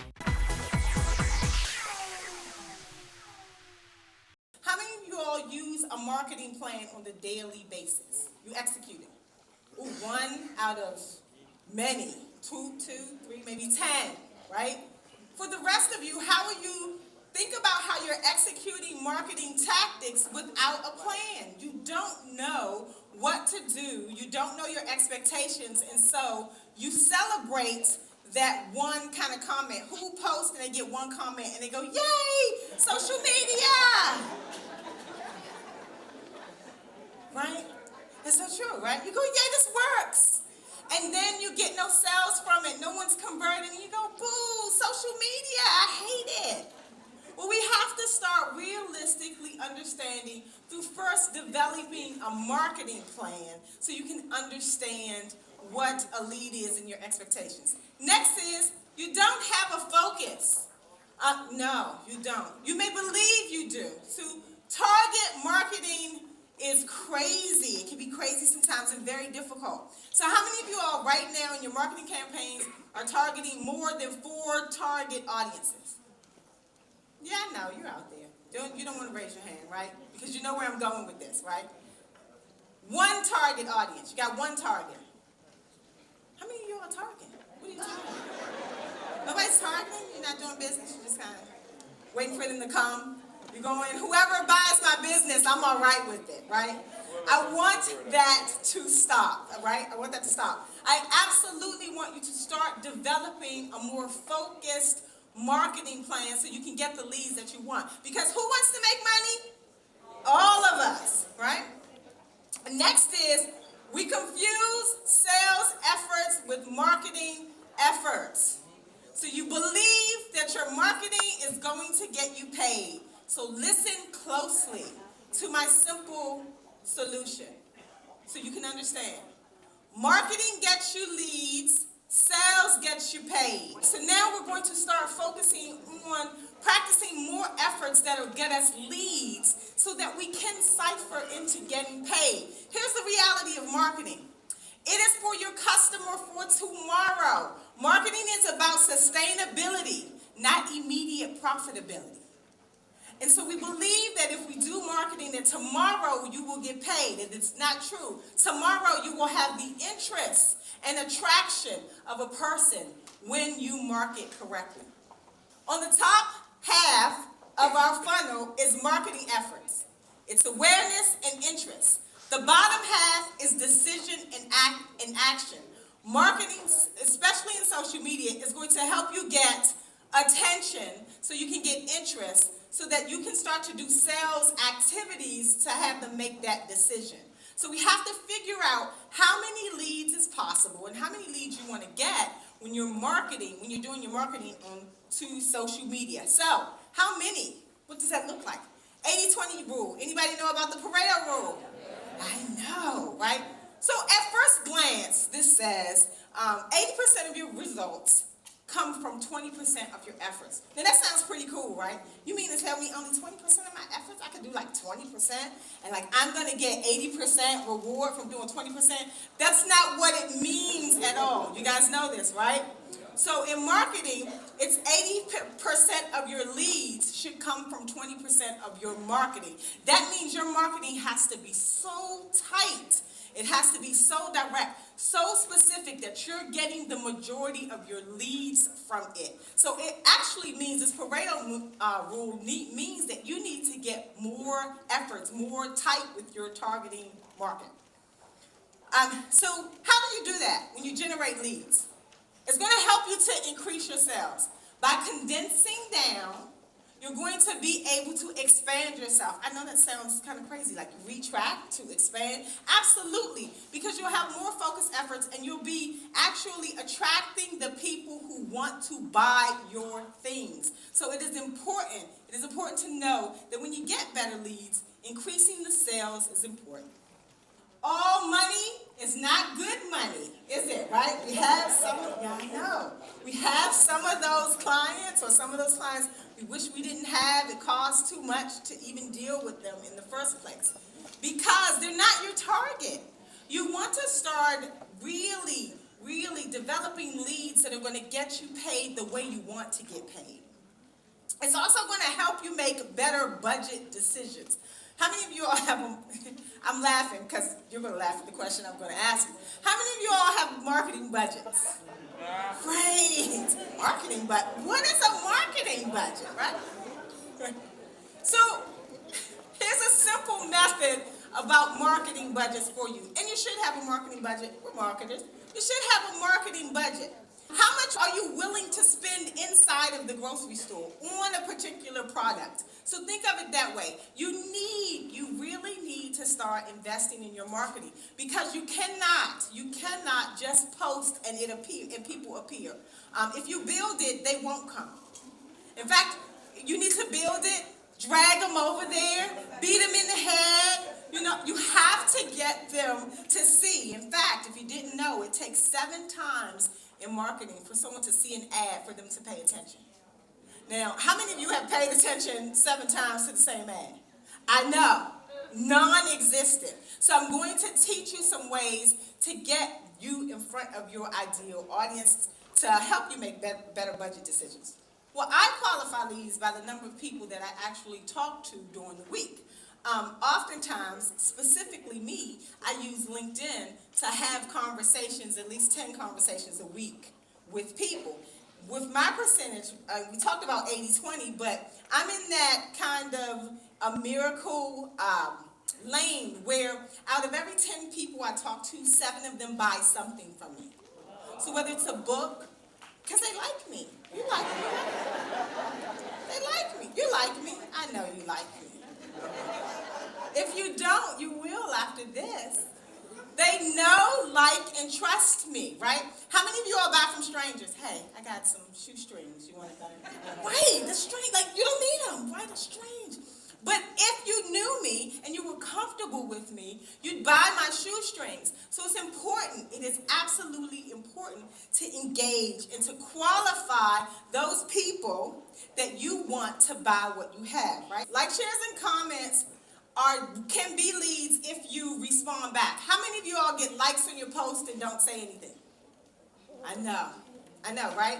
So you look at it or you say thank you. That's polite. Then what happens? It's a lead. They're interested. They're attracted, apparently, because they took the time to like. Now, what about the people who love it, especially on Facebook? They put the love. Now, that takes a lot of effort because I have to move the thing, right? So that means I really like you because I took the effort, the other 10 seconds to actually place it to love you. You have to start talking to those people. Say hello to them and more than hello. Take them to your inbox. Have a discussion. Okay, so you're tired of the leads. You know how to qualify leads. You're ready to get to the good part, right? What platform should you be on to get these leads? So Facebook is large in Jamaica. YouTube is large in Jamaica. You guys are using Facebook much, much more than any platform. I'm sorry, content managers. I know you're not going to like this. Content is becoming the new spam. Oh, absolutely. Yeah. We're putting out content. Who's reading it? I know you're not. You're not, Joel. I know you're not reading the content. You're not reading content. So I want you to start building content for your audience. In order to do that, you're going to have to get to know them. Think resource, not retail. Stop selling to people. Nobody wants a used car salesman. Please. They want a resource. They want to talk to people, right? They want to know, like, and trust you so they can buy you. And video. You cannot make a mistake with that on Facebook, and it lends to a more casual conversation. All right, Pinterest. So I know that you're using it to search, right? I want you guys to start using it to lead to inquiries because you want leads. How you can do that, here's one way. Create a contest and get them to your website, right? Create a contest on Pinterest because they're searching to get onto your website. That way you can lead them to becoming customers. Twitter. Did you know you have to tweet 8 to 20 times a day? No, you didn't, did you? A tweet life lasts 30 seconds. No. So if you're tweeting, it's the newsroom. You want to lead them to a chat. That way that they can be a lead. All of this is about engagement. Every piece of it, every piece of social media is about media for you to be social. So you have to get engaging. Stop thinking that posting and going will help you. All right, these are my favorite, Instagram and LinkedIn. This is where the magic happens in business. I told you that my closing rate is 70%. I can't make this up. I don't make this up. There is where the people, the decision makers are there. They're making decisions. Start to make partnerships. I don't care if you have your curry chicken stand on the side. It's still, you can make business partners. Maybe there's some way you can possibly. I'm telling you, this is not unbelievable. It happens every day. I can't emphasize enough that you need to start to invest in your marketing so that you can build better leads, so you can make more money, because after all, isn't that the point? Thank you, guys. So it's your first Yellow Digicon experience. Talk to us. Exciting. I love Jamaica Digicon. You guys are really engaging, involved, knowledgeable. You know exactly what you want. You want to ask questions. It's straightforward, and I can appreciate that because you want to grow. Like, these businesses absolutely want to grow, and I'm here to help. I was here to help. What would you say is the main takeaway of your presentation today? I keep it simple. Don't oversimplify the process of trying to get all this data, use all these platforms without actually creating a plan. So keep it simple. Word of advice to the marketers here today. Sales gets you paid. Marketing gets you leads. And you really need to understand that process first, and don't discount your marketing because it's not getting you sales, because it's not supposed to.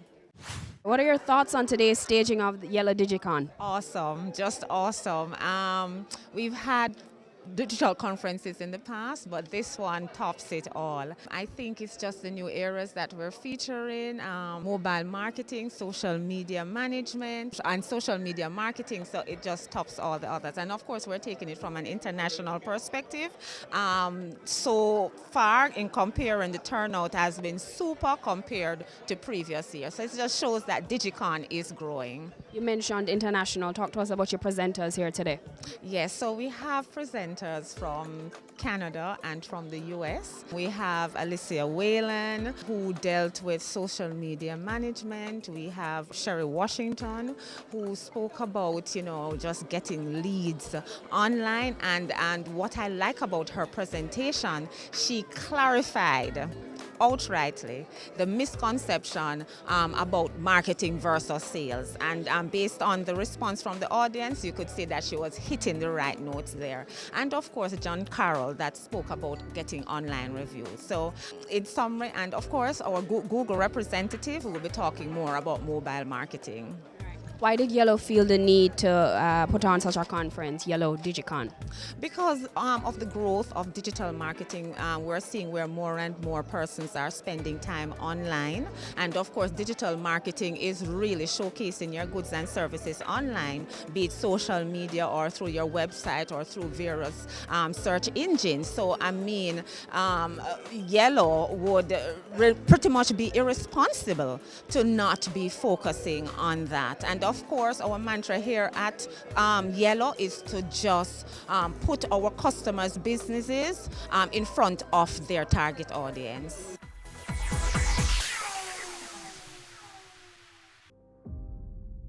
Corporate restructuring services.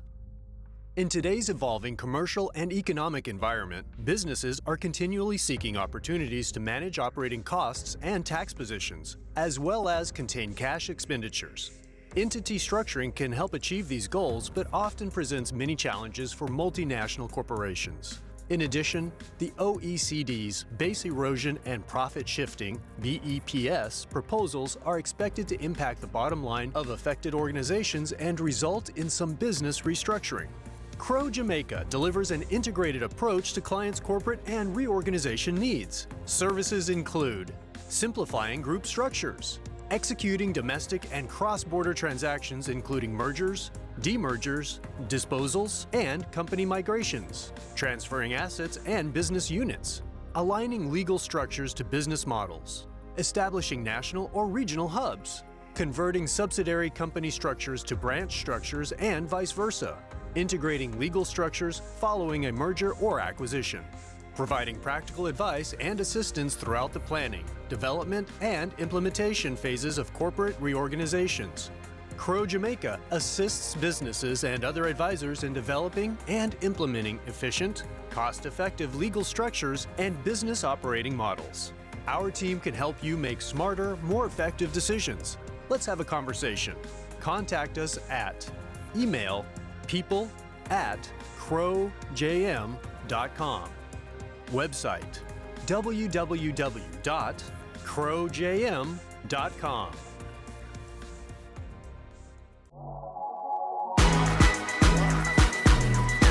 The Good Life, your trusted source for useful health and wellness information, lifestyle tips for the mind, body, and soul.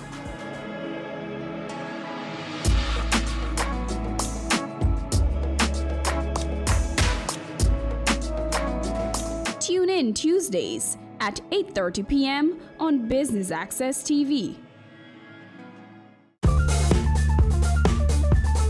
I'm Usain Bolt, the fastest man in the world, and you're watching Business Access.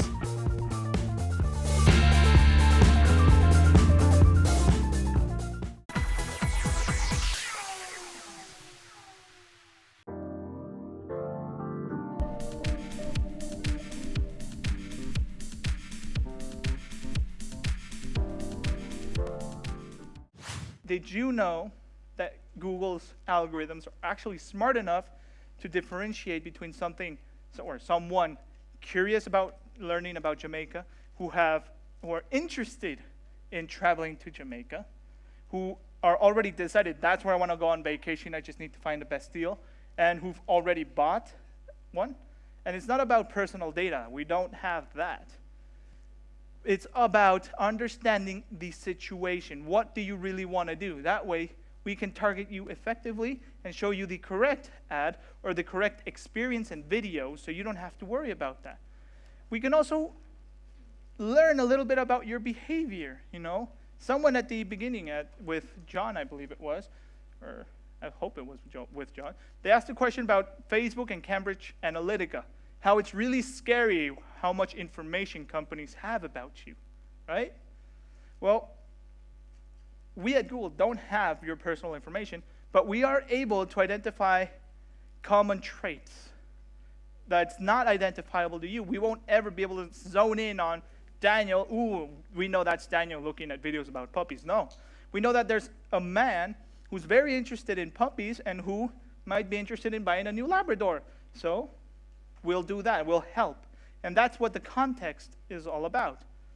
So that in itself means assisting someone, be able to create a business model for assistance means first, you got to show up. What does show up mean?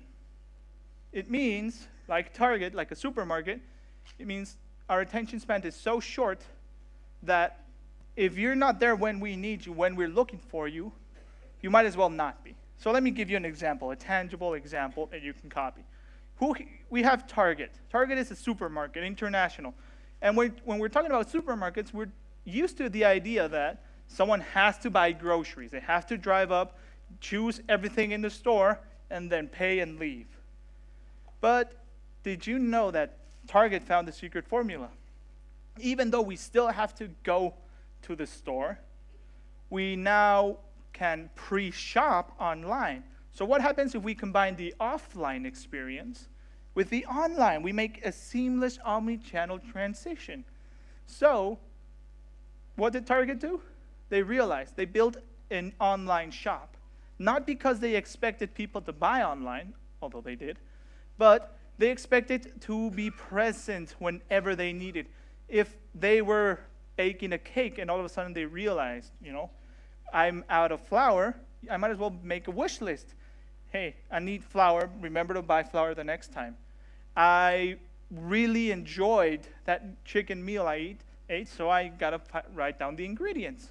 And Target helped with that, helped making a shopping list that ultimately led to people buying more in their store. It was easier for customers to remember what they wanted. So, what does show up mean? It means if you need road assistance 24/7, you gotta be there 24/7. Not being there when they need you the most, when they're scared the most, can also be the key difference between great brand image and normal brand image. It means if you're in the service industry, right? Plumbing, restaurants, guides, surfing lessons, scuba lessons. If you're not there when they need you, when they're curious and impatient in that moment, you might as well not exist. And it's not about appearing sometimes. It's about always appearing. It's about re-engaging, but not spamming. So you have to wise up. How do you wise up? Well, what if I told you that we all have characteristics, likes, and wants that we consciously don't know about? Well, Sonos is an audio company. They build stereos, right? You wouldn't expect them to need a very complex, very complete marketing campaign. But what did Sonos do? They realized that young people love an audio experience. They love quality, they love tenacity, they love power. They want to do parties at night, they want to do parties in their bath, they want to listen to music all the time. But Sonos wanted to engage with those users, we wanted to find them, but the truth of the fact is Sonos didn't know how to find those kinds of people. What did they do instead? They connected with online marketing, with partners and premier partners that allowed them to share data, share intent with Google, with Facebook, with Yelp, with everyone. And that in itself, we helped them find the market, be able to identify between the crowd who's more willing and who's ready to buy a new stereo for their home or their bath. So that in itself, we made their targeting more efficient for them. We did all the hard work. You guys just need to be able to want it. And what did that lead to Sonos? That led to an increase in brand, 420%, like you can see in the slide. All of a sudden, college dorms, everyone used Sonos. Before, When we heard audio, maybe we thought Mitsubishi, maybe we thought Sony, Bose, but who knew Sonos even existed? And now he outsells everyone else. He's the number one, and he started small. If you don't believe me, think of the Uber example. We all thought taxi industry was going to stay the same. You know, you're in the curb, try to signal a car in the rain, but all of a sudden, with the comfort and easiness of an app, we can do it every time, every day. So help us help you grow. But to be able to grow, you have to keep up. You have to speed up. Because like I said, we got a very short attention span. Think 3 seconds. That's going to be your rule from now on. If we don't get what we want in 3 seconds, we're gone. We're that impatient with you guys. So then what does that mean? It means that you will lose half of your leads if you don't answer back in 3 seconds. And that doesn't mean a review. That doesn't mean a retweet. That means that if I want to know about your costs for dinner or your travel packages, I expect to be able to find the information in as little as 3 seconds. And since we all love our smartphones and we all love the mobile data in Jamaica, we expect that to be true. Just kidding. But there's a silver lining in it. Did you know that the world average is actually 24 seconds? So, how can the world average be 24 seconds if our attention is only 3? Well, here's the little secret for you guys. All we need to know is get some feedback. Basically, if we go into your mobile website and we start seeing some colors appear, changes, if we see that it's working in less than 3 seconds, that's enough. We'll start eventually paying attention to other information. If it ends or finishes loading in 24 seconds, then that's okay because we got our answer in 3. All of a sudden, it's like we knock on the door and we might hear someone yell, "Coming!" Then we'll wait. We're like, okay, someone heard me. It's the service is going to come. That's what the 3-second rule meant. But if I knock on the door, nobody answers or calls out, and 24 seconds later you just simply open the door, by then they're going to see nobody. That's what we mean. Wow, it was a fantastic forum, very informative, and the presentations were they were just to the point and very interesting. There was, some of those long presentations that people will be sleeping before they finish. Nope, wide awake, very interactive. Yeah, it was great. Awesome experience.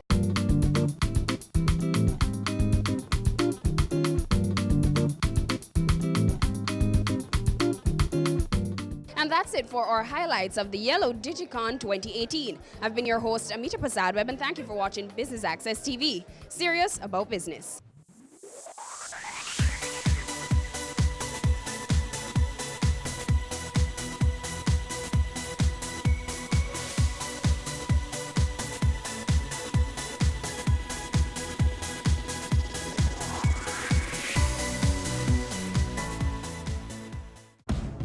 I'm 36. I'm a husband, a manager, and still very good looking. In 2 hours, I have the most important meeting of my life. But first, it's time to play.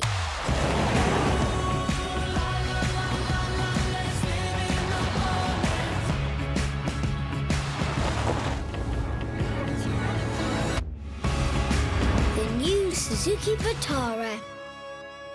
I wanted to be an educator because I believe that education is the most powerful weapon that can change the world. My dreams and aspiration is to one day become an entrepreneur where I can employ other persons and help to build the country. I wanted to go into development. I wanted to help people become better versions of themselves.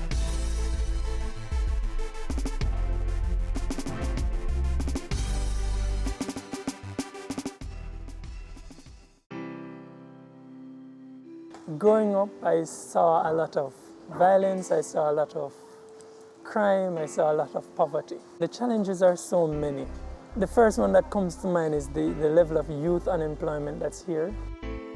Challenges that exist here in West Prospect Bogwalk are lack of awareness for educational opportunities or job opportunities. Not many got the chance to do CXC or graduate from the secondary level.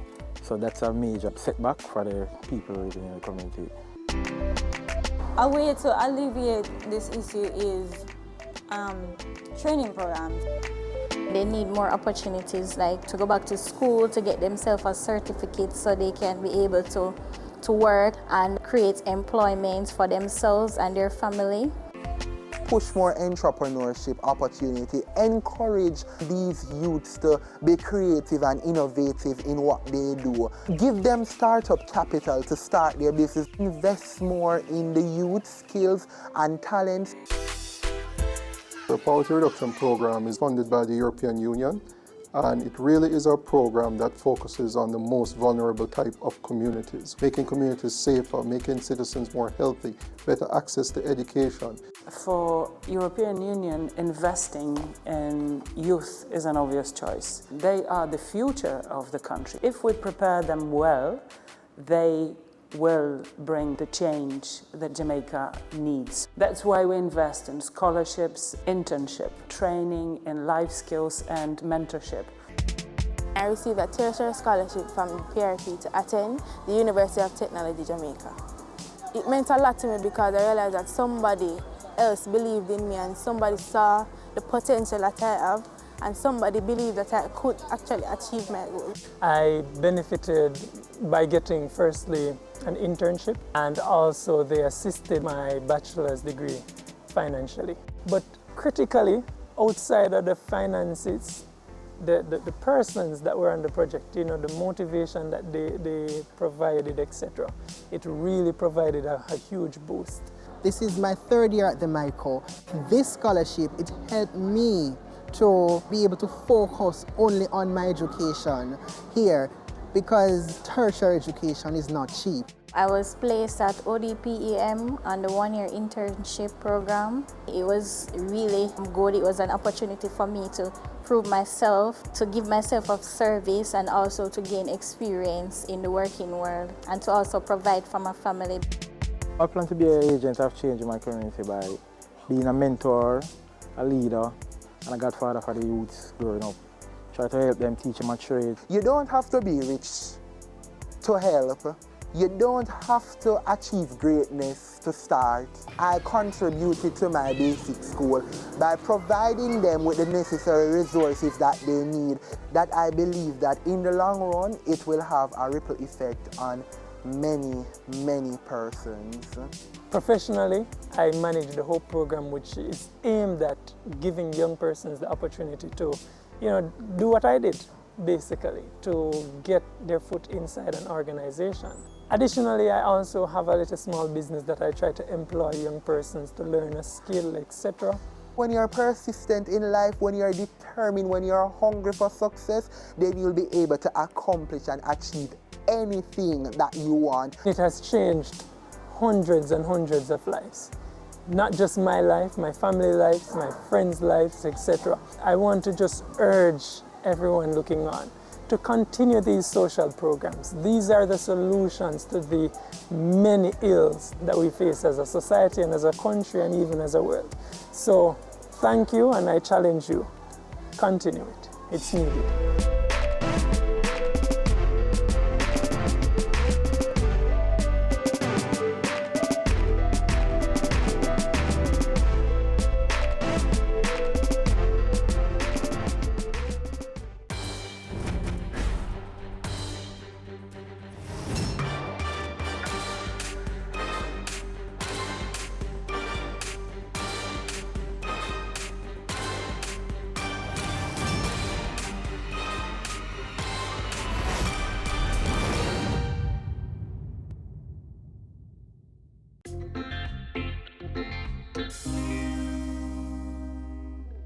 Hey guys, and thanks for joining me on another episode of Chill Spot.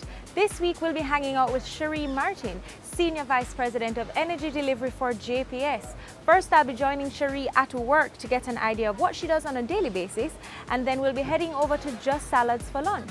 So don't go anywhere, more Chill Spot after this.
Hi, Cherie. Hi, Candy. Good to see you. Good to see you again, too. So we're here at JPS. We are. And you are the Senior Vice President for Energy Delivery. Talk to us about your role and your day-to-day. So I took this portfolio on effective May 1. Okay, so just recently? Just recently. It is the role that has oversight for our transmission and distribution network. Okay. So all the wires and the poles that we have to keep in a particular condition for our customers, I oversee. We have parish offices across Jamaica that provide service to our customers. I'm responsible for ensuring that that is also executed appropriately. And then we have an energy solutions business, which looks at alternative energy for customers, Right. energy management, things that help them to manage their energy more wisely. We have that group as well, and I also have HR as part of my portfolio. So on a day-to-day basis, it is really trying to ensure that we are maintaining and improving our grid, as we call it. The TND network is our grid. And looking at ways to ensure that our customers have solutions to meet their energy needs, and finding options for them to consider around energy management. And then on the HR side, it's about keeping our 1,700 people focused, engaged, taken care of. 1,700. Yes. And that is the most heart-filled part of my job, to be honest, the HR portfolio.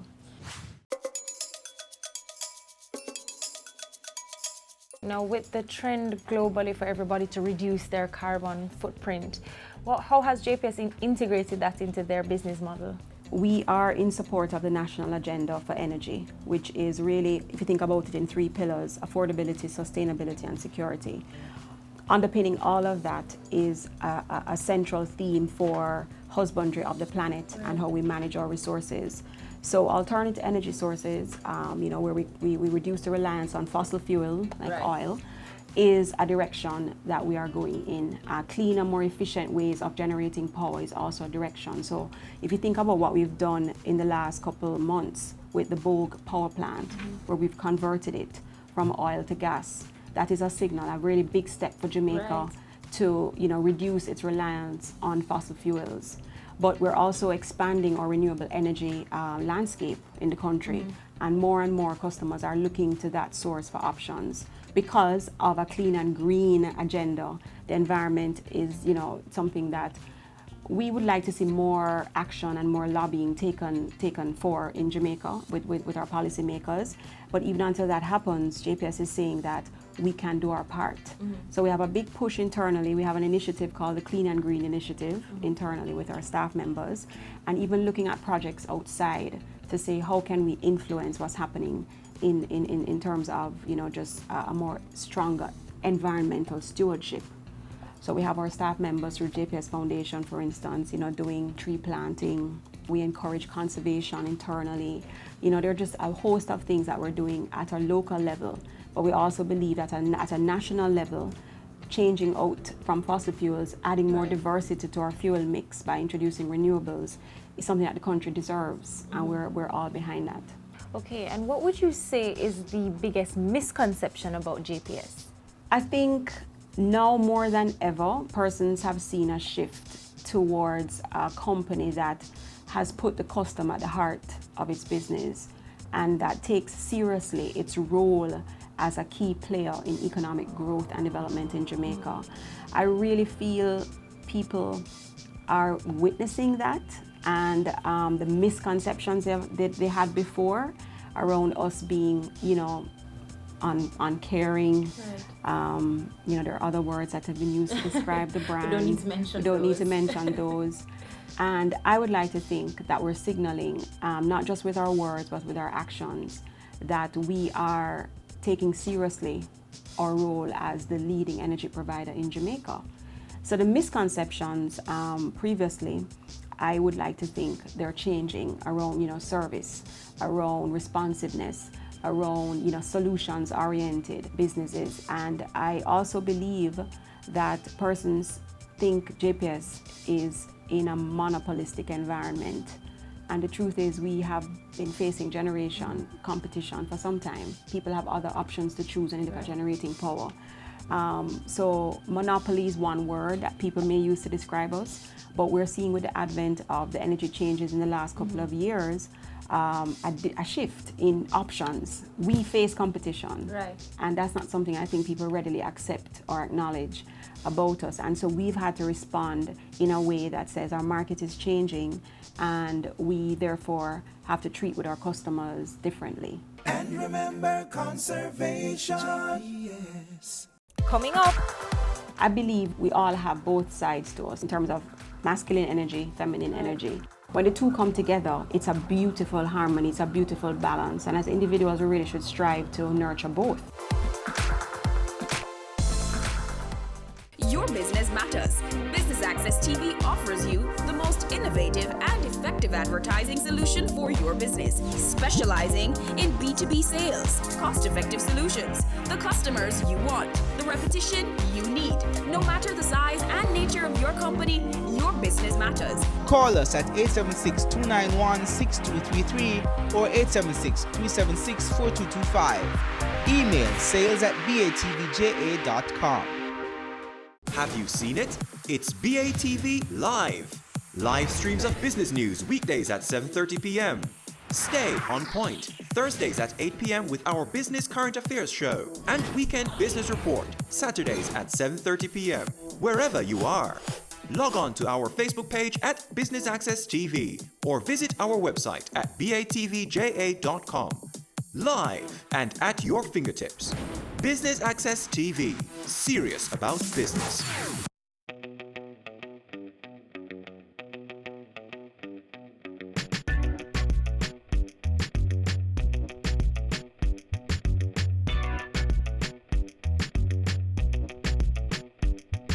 now before coming to JPS, of course, you were in banking at NCB. Yes. How did you transition into this industry? What was that like? It was hard.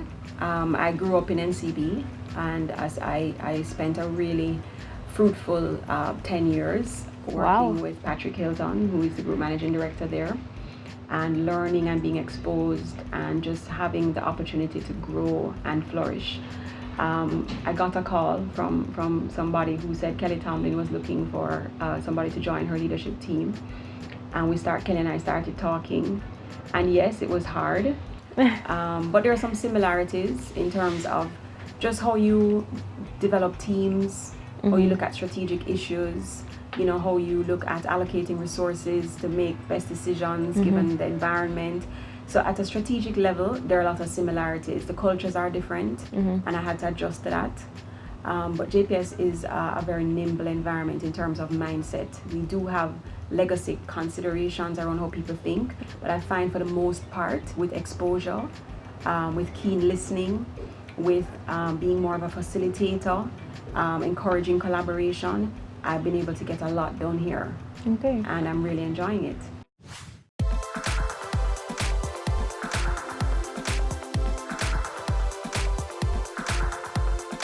You guys have a lot of women leaders here at JPS. Would you say women make better leaders? Well, here's a perspective on female leadership, if there's such a thing. I believe we all have both sides to us, male and female, in terms of masculine energy, feminine energy.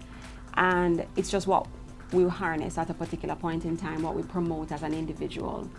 And the male energy tends to be, far more hard, just focused, methodical. Right.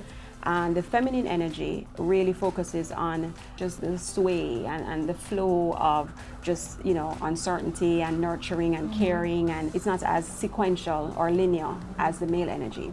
When the two come together, it's a beautiful harmony, it's a beautiful balance, and as individuals, we really should strive to nurture both. But sometimes we get out of whack. So when I talk about female leadership or feminine energy, I'm not talking about women necessarily, which is, probably the most tangible demonstration of that. But I'm talking about bringing your feminine side to leadership. Absolutely. And in our industry, it has not been readily practiced. Right. It hasn't, Exactly. That's the truth. But I think as we begin to change conversations and talk to our people with that sense of nurture, that sense of care, that emotional side, if you will, people are responding and responding positively. So being a woman in the industry, I have found that there's a lot of receptivity to our style, our brand. People are open to thinking differently about how we can do power. And I haven't experienced any roadblocks. I haven't experienced any pushback. I think Kelly Tomlin is a great example of a force, of a feminine energy that, you know, has transformed a company. And we are all benefiting from that as JPS employees, and we will continue to push that agenda around, you know, just the fact that leaders need to show up with both balance, male and female. And what would you say drives you to succeed? I think what drives me to succeed more than anything else is this sense of self that says I can do anything I want to do. That there's literally nothing that I can conceive of that I want to pursue, that I'm not entitled to, that I don't deserve, and that is not within my reach. Well, that was all very interesting and a lot to take in. Even I feel very inspired just having this conversation. So I think the only thing left is for us to visit some of your co-workers. Yes, well, that would be let's good. go. Okay.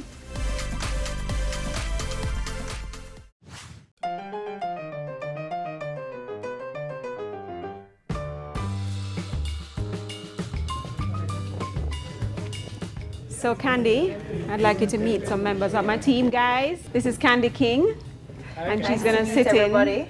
Yes, I'm gonna sit in on our all conversation. About Cherie. Yes. So let's get started.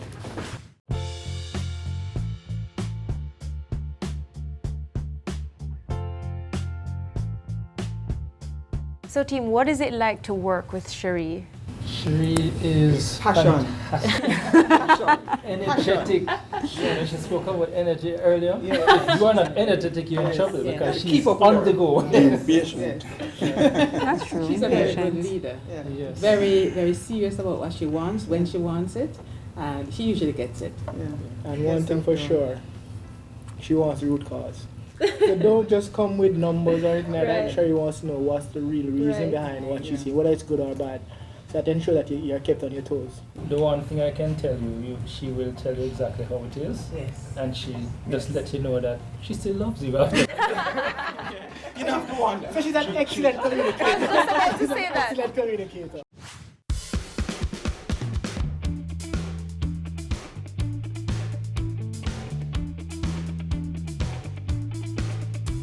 Cherie, are any of them troublemakers? All of them. All of them. They chose this group very strategically. This is a team, though, that really, some of them are not here, but these guys represent some key functions of our making JPS deliver at a particular level to Jamaica and continue to improve. I push them, but they also respond very enthusiastically, and that helps. I like the energy of the team, no pun intended. Thanks, guys. Thank you. All right, thank you.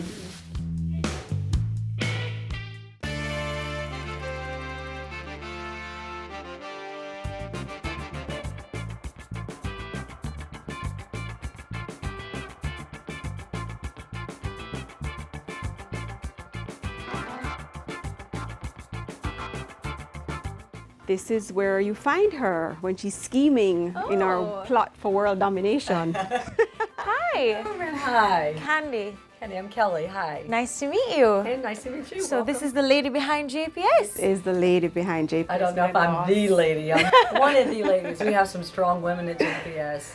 That's good to hear.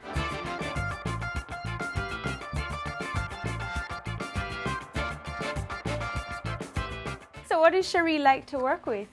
You know, I recruited Cherie, right? I stalked her. She was at another company, so I really wanted her. I think we're a good complement. Cherie is very thoughtful, and sometimes I'm very impulsive, so we're really good. But I think we share the same spirit and the same vision for JPS. We really do have a grander vision for what JPS means for Jamaica and for perhaps the world at large. We always talk about doing power differently, and I think Cherie is a great example of what we say about being powerful with love and humility, tearing down hierarchy, and I think Cherie really does that. One of my favorite things about Cherie is that I think we spend a lot of time worrying what this one thinks of me and that one doesn't think of me, and Cherie's nothing like that. She's solid in her own source and her own self, so that makes me really like to be around her because there's no drama.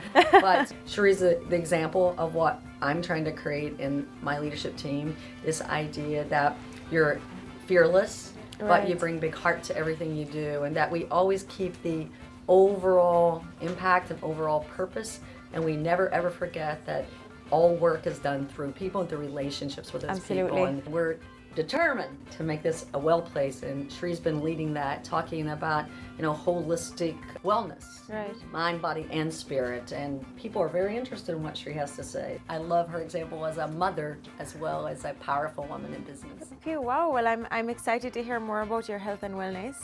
And we'll be heading to eat lunch at Just Salad soon. So Wonderful. I'll be You hearing guys more have about a that. Great day. Thank you very much. It's been very nice meeting you. Please enjoy your time here at JPS. Thank you. Thanks, boss. Yeah. That's okay.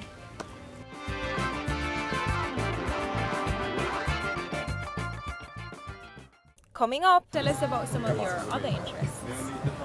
I'm very much interested in female empowerment. I do a lot in trying to understand how women can be stronger, have stronger voices, see themselves as, you know, just persons that can pursue anything that they want to pursue.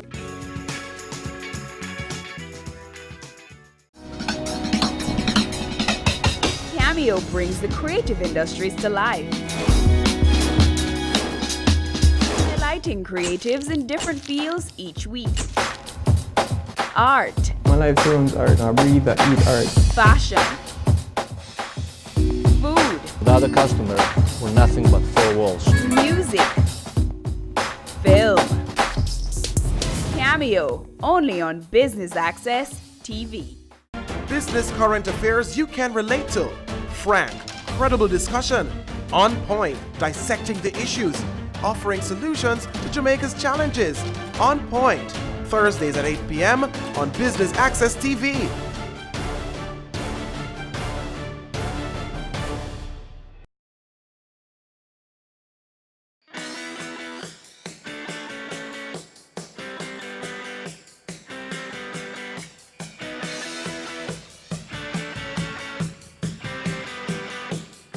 It's when you came in here one day yeah. and you asked me about it. How are you? Hi, Candy. You must be Joan. I'm Joan. Hi, Joan. Nice to meet you, Candy. Good to meet you. So, Joan, talk to us about Just Salads. How long has it been around? Just Salads has been around from 2011, Right. and we're at this location which has been a prime position Yes. for us. What we try to offer here is that little oasis right in the middle of Kingston. Yes. And it's been working. And what about the concept of Just Salads? It started with friends and myself thinking we need to have a healthy option to eat in. Yes. Not just eating, as Jamaicans say, big food every day. Right. So I thought, let's make salads. But salads wasn't so acceptable because the average Jamaican thinks it's just bush you're eating. Yes. So I figured, okay, let's tweak it a little bit and let's add some Jamaicanism to it. Right. So we added sweet potato, we have breadfruit salad, we have yam salad, we have dasheen salad, and we have pasta salads. So with all of that, with your bush, which is your lettuce, tomatoes, cucumber, carrots, string beans, and corn. Right. Then we add a little fruit to it to kick it up, and then we add our meat options. And you have about 6 options for chicken, mostly Oriental style, using all breast tenderloins. And then we have grilled fish, grilled salmon, grilled shrimp. Crab backs, which is a favorite. Which is a popular yeah, one, that's yes, a favorite yes. here. And we have vegetarian options also. You can get quiche, you can get lasagnas. We have soups daily. Yeah. And we try and tweak things a little bit that everybody who comes here should. And we make sure you find something to eat on our menu daily. And how would you say the business has evolved over the last 5 or 6 years? We're pretty comfortable with the market that we're holding now. And what we like about it is, like, every day at least one new person will come in. And when they come in, they're kind of amazed to know that they're expecting, when they say salad, I'm not really into salad, but when they get our salad, Right. I had that exact experience. and it's a belly full. Yeah, I It's had a that belly experience. full. Yes. Yes. So it tell is. us why you love Just Salads. I love Just Salads for all the reasons that Joan just mentioned. It's heavy enough to hold you, but not too heavy. I do a lot of business here. I bring people over to have just a business lunch. Knowing And we that cater your lunches also, you know. Yes, yeah. Yes. You know, knowing that you have a healthy lunch, tasty, most importantly. The presentation is amazing. Oh, yes. A really great job here. We appreciate Joan. that. appreciate that. I'm going to try out the shrimp. Do you have anything in mind? I think the shrimp could work for me today as well. I'm looking forward to it. I haven't had it in a while. Okay, that's good. So we're going to give you some sides for this. Oh, okay. That's the sweet potato That's and the the sweet potato. woo. And whatever vegetable option you wish. No tomatoes for me. No tomatoes. Cucumbers and lettuce. Cucumbers and lettuce for me. Okay, we'll give you all the. She really sounds like a usual here, man. She knows what she wants. She knows exactly what she wants. All right, well, thank you very much, Joan, for talking with us. All right, I'll get your plates out shortly. Thank you. Is the fact that you're a regular here any indication of your lifestyle? Are you into health and wellness? I absolutely am. I think everything about us starts with how we take care of our body, how we cultivate our minds, but it all comes from source of spirit. So it's a really, triage of management, if you will. Just being conscious of your mind, your body, and your spirit constantly. Something I've been practicing for, I would say, probably the last 20 years. Wow, okay. Just building my awareness and consciousness of those three elements of who we are. Right. And so eating well is a big part of that. big part of that. Okay, and would you consider yourself a foodie? I have friends who are more foodie than I am, but I do like to try new things. The problem is, my husband will tell you, when I try something, I want to stay. I'm good with that, and I'll have that constantly, forever. I'm not really into Trying new exotic dishes. Me. Okay. But if I try it and I like it, I'm gonna want it more and more, and I'll keep ordering it, and let's go to the same place all the time, which he gets a bit annoyed with sometimes. But he manages me.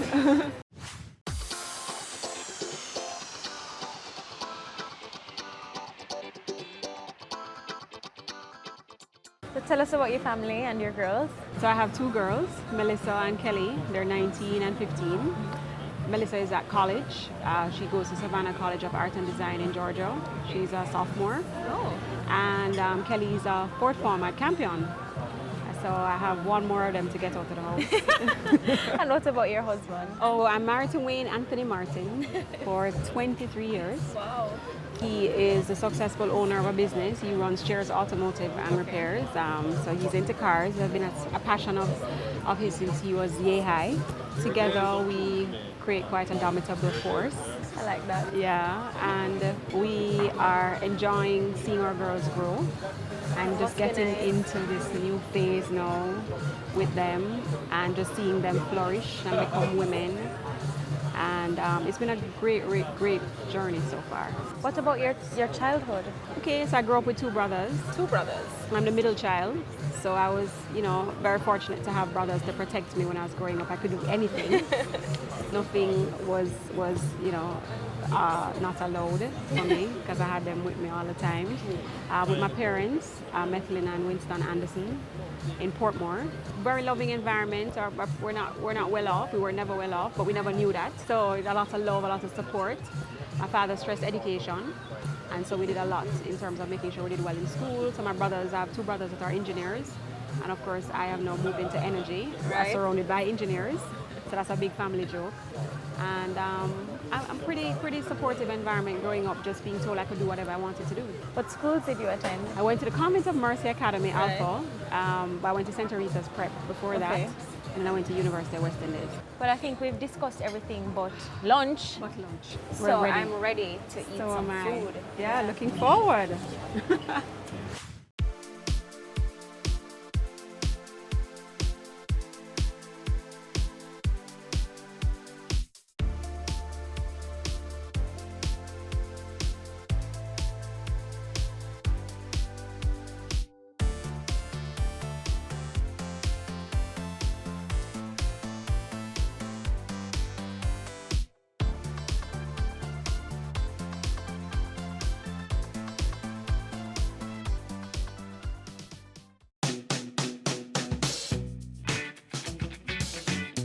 How was your meal?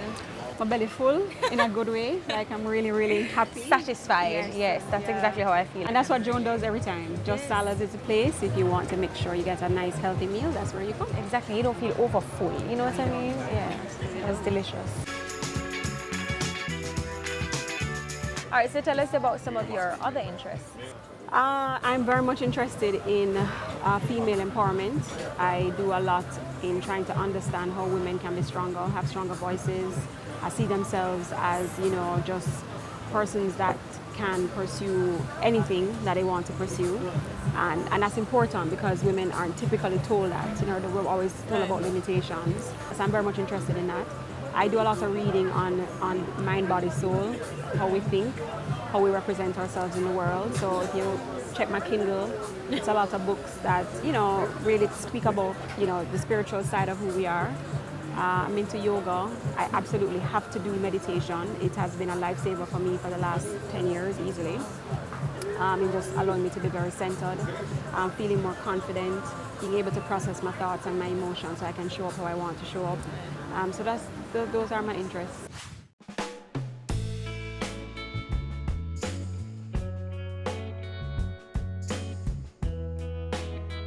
Well, Cherie, thank you so much for sharing or spending the day with us and sharing your chill spots with us. I enjoyed being at your office, getting to know your co-workers, and of course here at Just Salads, the food was just amazing. Wasn't it? Thank you so much. I'm so happy you came, and I'm glad you enjoyed the experience. It was my pleasure. Perfect, thank you.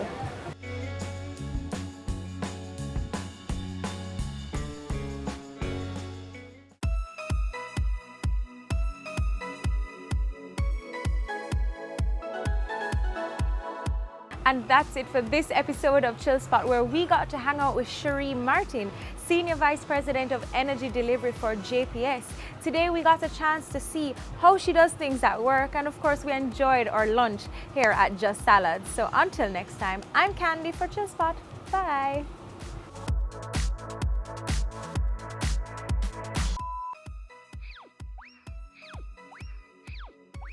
Senior Vice President of Energy. The word, I can't remember that word, delivery. We got a chance to see how things work at work for Cherie, and then we got to see how she's... Okay, ready. Tune in this Friday at 8 p.m. Blah, blah, blah. All right, let me work out what I'm saying in my head first.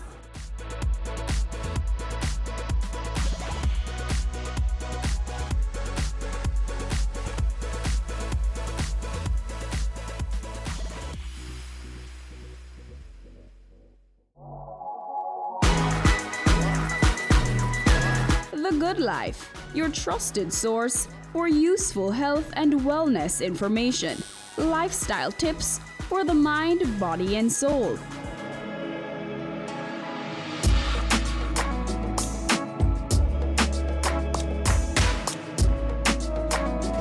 Tune in Tuesdays at 8:30 p.m. on Business Access TV. Sundays at 4:30 p.m. It's all about Home Sweet Home. Get your half-hour dose of the business of real estate, from laws and concepts to reality, building, buying, or renting. Or what about trends in decor or renovations? Home Sweet Home will keep you up to date.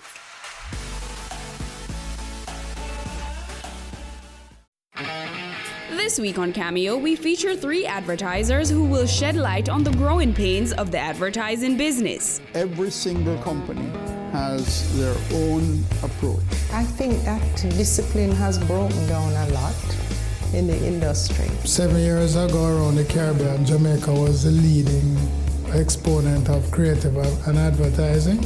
Today, I question that. Stay tuned for Cameo.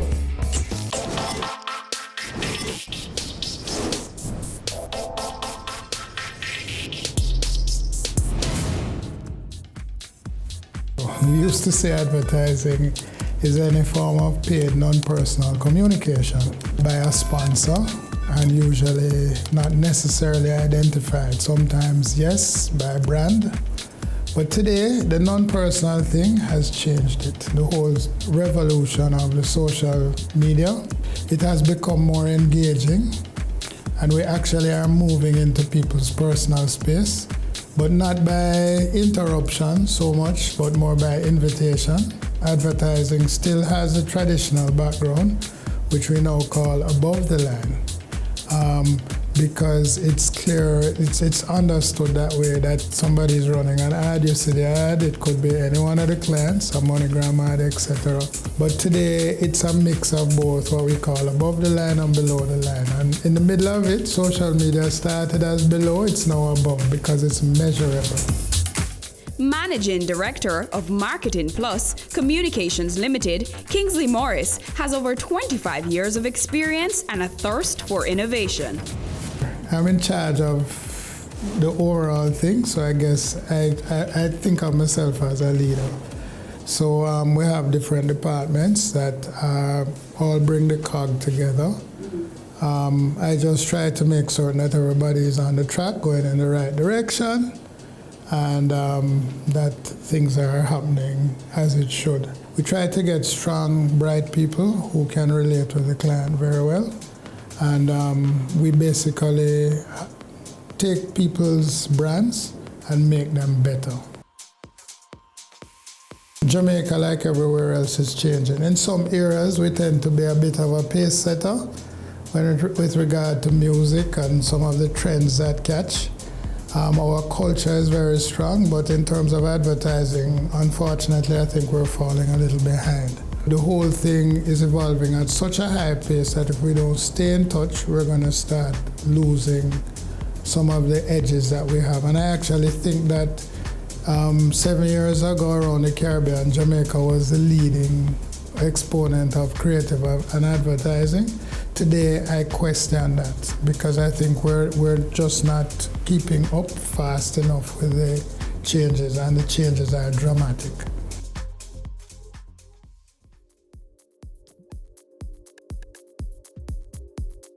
It took 38 years for radio to acquire users or listenership of 50 million. It took TV in the region of 13 years to reach that 50 million. It took the internet 4 years, and then it really blew up. Facebook took them less than a year, just to put things in perspective. The way how people make decisions today, they take recommendations more from their peers on social media and from references than they do ads. And even when they watch ads, they're still referring to that as a go-to. So what has happened is that the way how people buy, the way how people interrelate with brands have changed dramatically. And therefore, the whole industry has to change. We're not designing enough ads for mobile today. We're not designing enough ads that are getting to people. And I'd like to say that the Web 2.0, which is the second generation of web, is something where the ads actually come into your space. Now we buy a space and wait for you to see it. So it's becoming more direct, it's becoming more personal, it's becoming more engaging. Our universities are doing pretty well. They, I think, have adapted. They are producing young graduates, but the graduates are not finding enough space in this industry. And it is a growing industry around the world, yet still I think there are businesses in Jamaica that are trying to walk around the advertising, which it doesn't, the agency industry is not the way going forward for the country. There is so much more to learn within the industry, and I think we should develop the industry and actually become a central hub of the services that can be offered. It's a big opportunity for Jamaica. We need to be understanding the international market, but I think because of the overall economy, it's difficult. So I have to understand what happens there. But that's a big challenge where the big companies come in and try to change the rules. That's one of the challenges that we have. But if you have a good product and you run ads, I can give many examples. Some of them are not my clients, but just one of them that is very straightforward to me is the way how Digicel just came in here. And some of the companies you're looking on that are doing very well are not even 20 years old in the country. And even Lasco, those companies saw success in 5 years. These are companies that believe in advertising. There are many people who don't do it, and they're around for 20 years struggling. So I would venture to think that every client that I have that has done based on recommendations, they have been successful. I can't name one that has just failed like that. And if they've failed, usually it's an internal thing.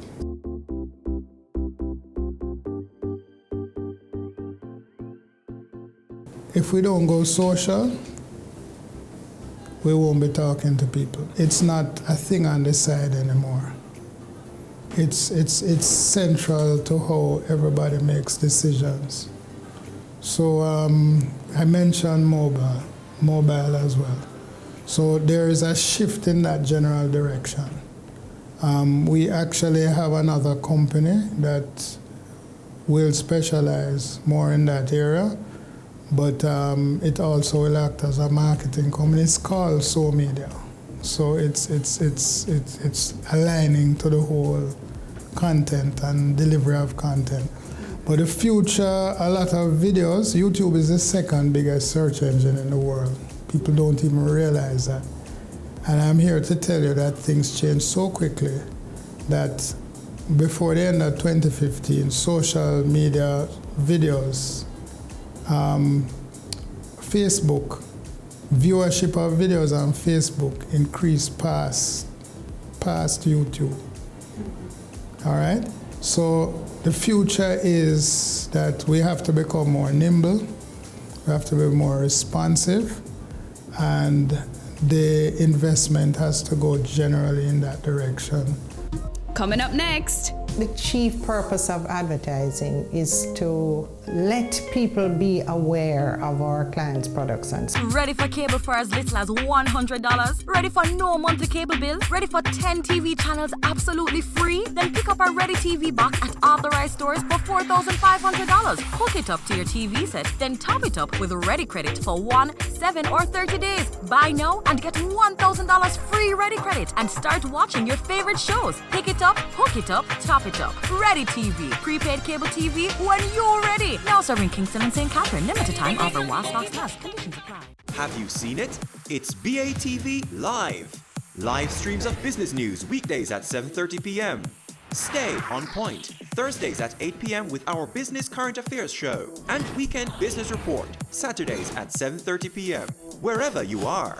Log on to our Facebook page at Business Access TV or visit our website at batvja.com. Live and at your fingertips. Business Access TV. Serious about business. The chief purpose of advertising is to let people be aware of our clients' products and services and to try and persuade them to break their old habits and switch to whatever we're trying to sell for our clients at that time. It's a persuasion business.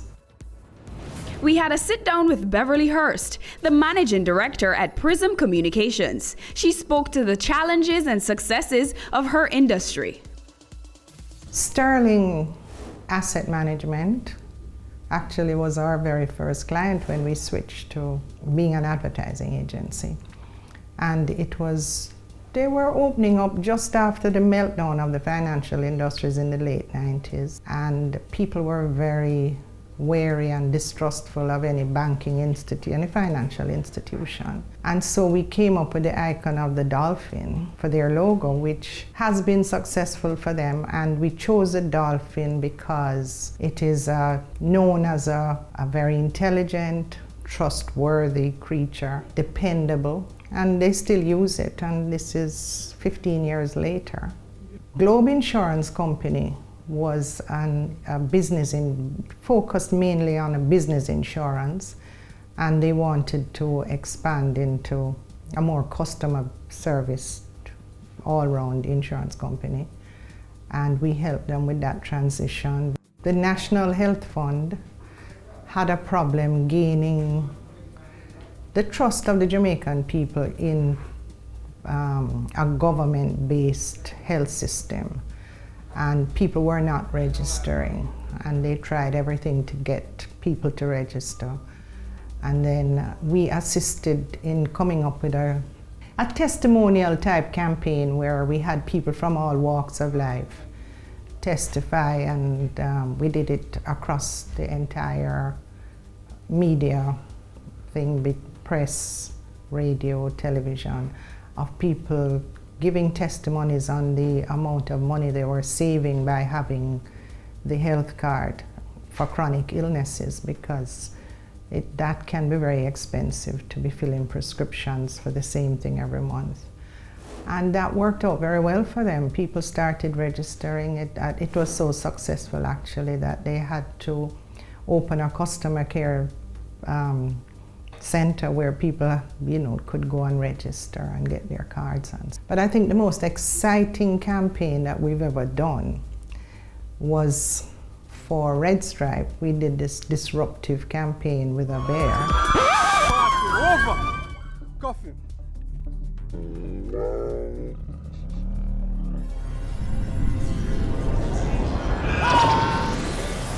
That caused a lot of buzz towards beer drinking. People either hated the bear or loved the bear, but it was a complete buzz. And we did a lot of disruptive things with the bear, having him appear at strange places, doing things, stealing beer out of the warehouse, whatever. That was very exciting and very successful. I think it drew attention to Red Stripe, and the company became very innovative by bringing out all these flavored beers and stuff. So that ended up to be a very successful campaign. I roll with the boss. Beers been spotted! Everybody roll up! We are partners of a network, an advertising network called Worldwide Partners.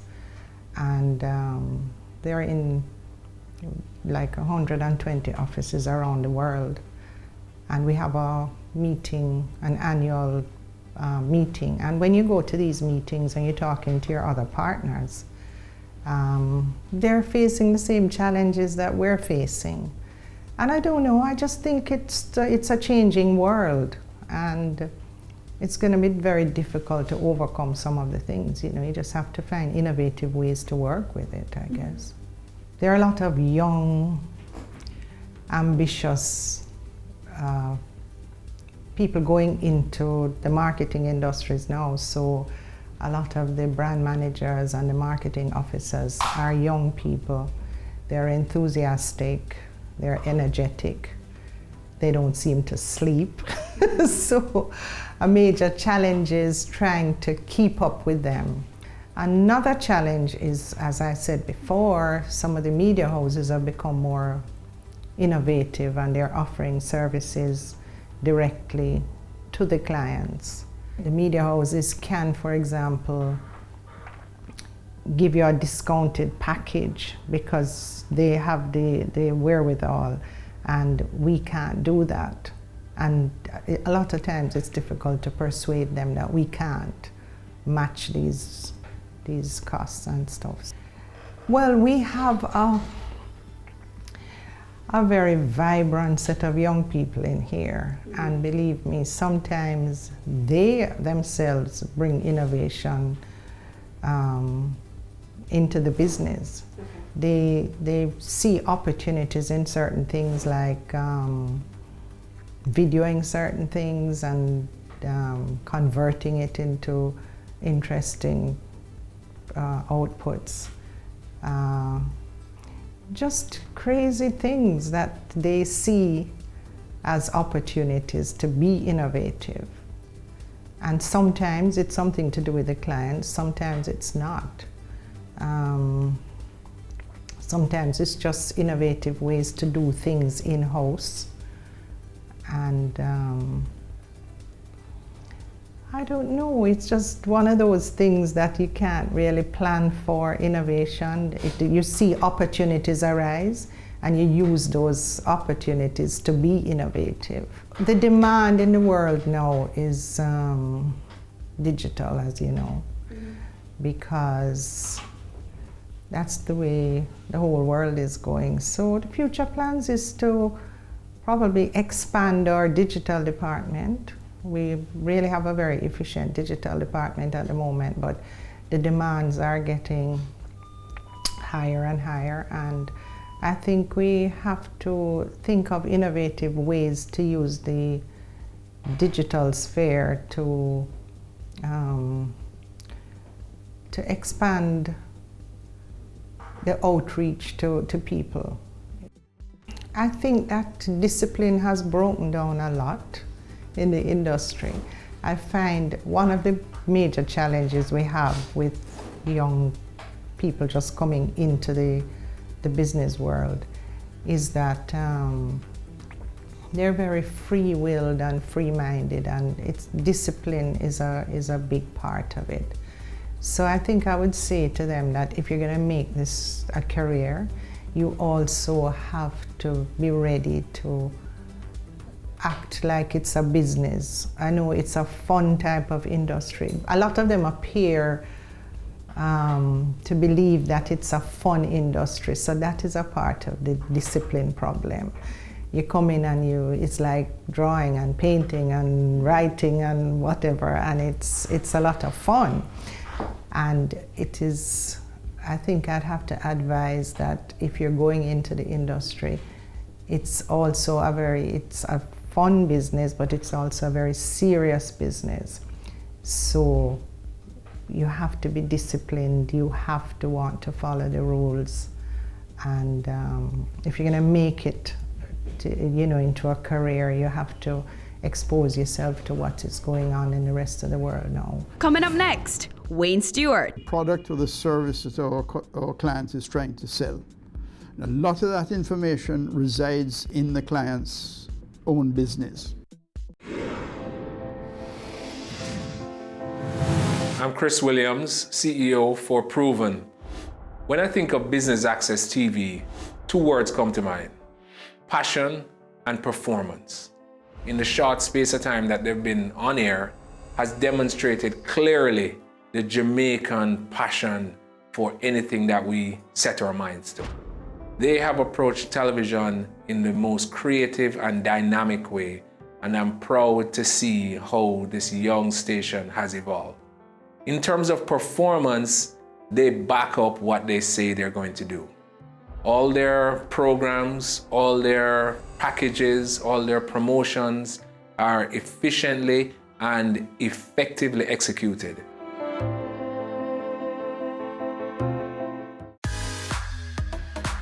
It's the only show that traces the steps of professionals. From first and second form, I was involved in some club, some activity. Then gives information on exactly how to get into that same career. You do need a good grasp of English. And know you can branch out into whatever area you want to. Tune in every Tuesday at 8 p.m. for Career Moves and catch up on all our episodes at batvja.com.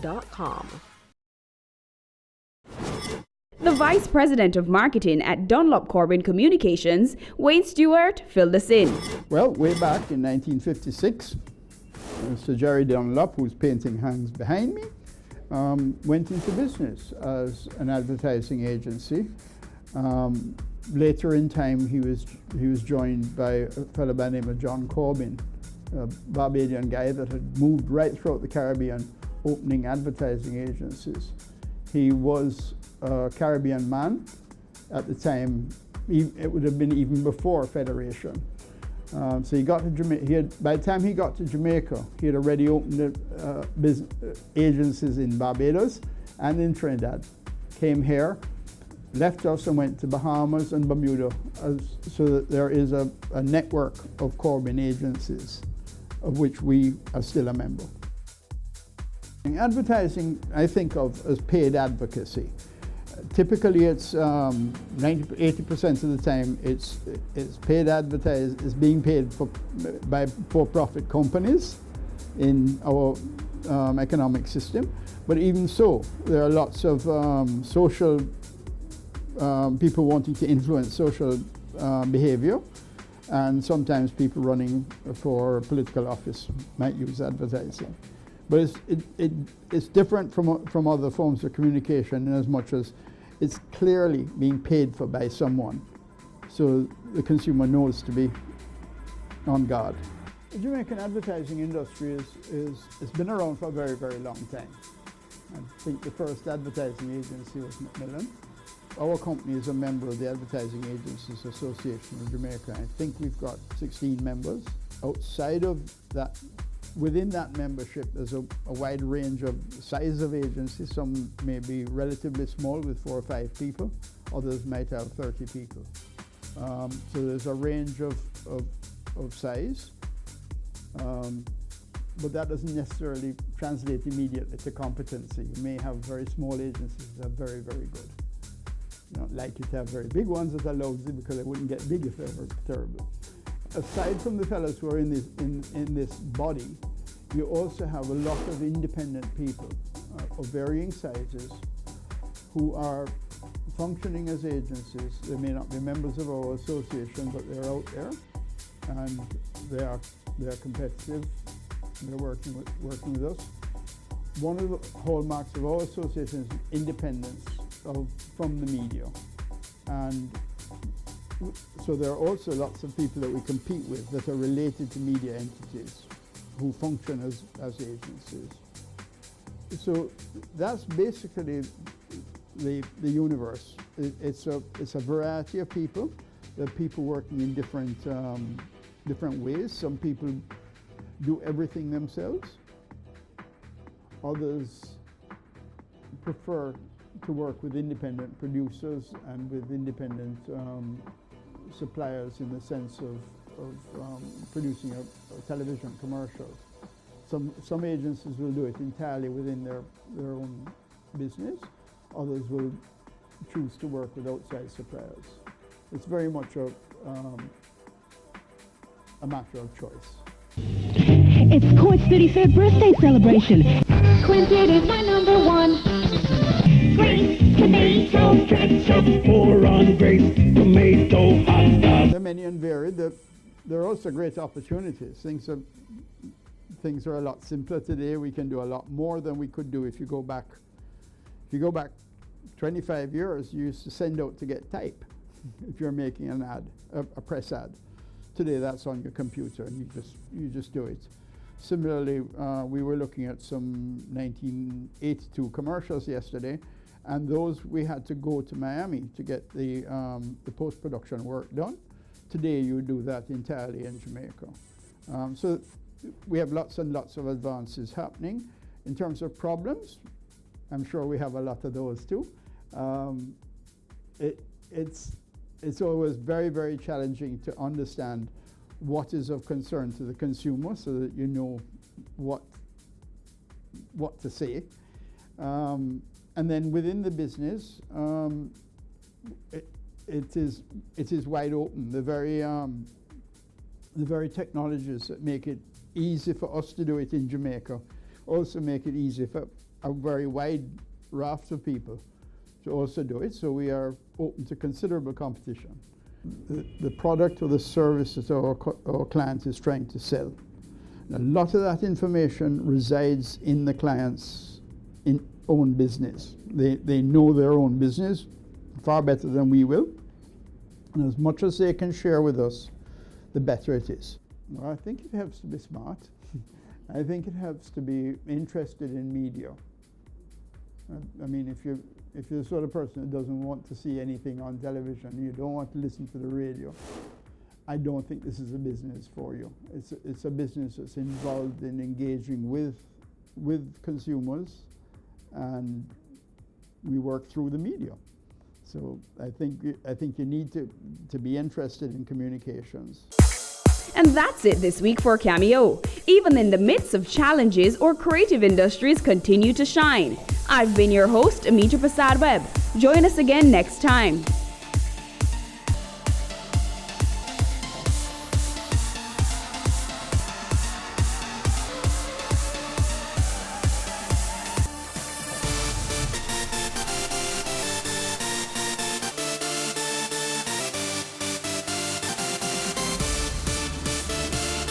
Now presenting the Jamaica Social Investment Fund ICDP Enterprise Development Project.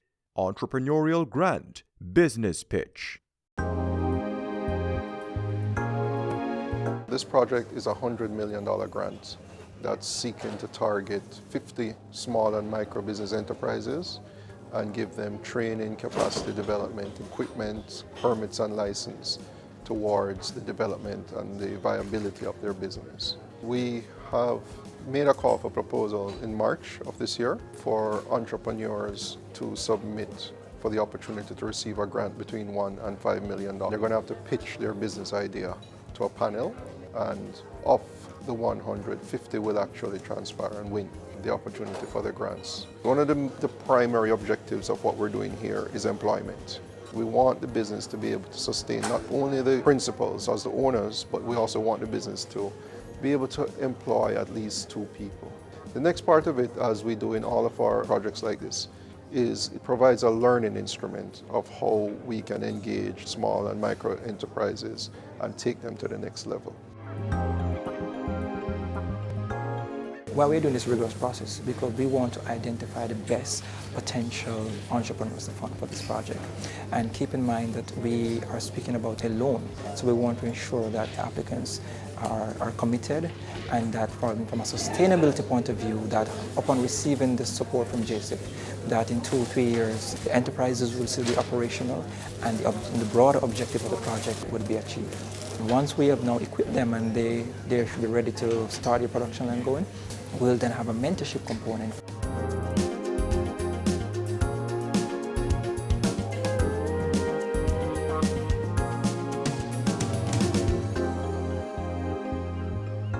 It has been a very competitive process. Jamaica is filled with persons with drive and passion. We're expecting that the best will be selected, and then for those who are not successful, we are also hoping to link them to other providers of services, because I'm telling you today, from what I've seen, it is an excellent opportunity.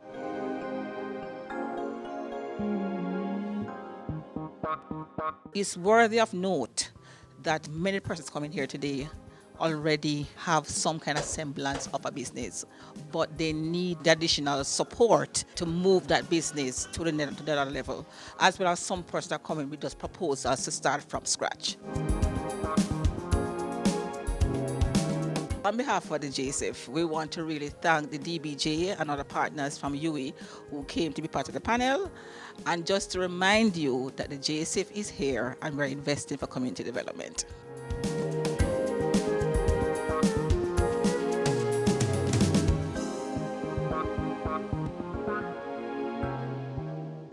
It's season 12, and Wealth Magazine Business Access is here to keep you business savvy. With an impressive mix of some of Jamaica's most inspiring business moguls, we continue to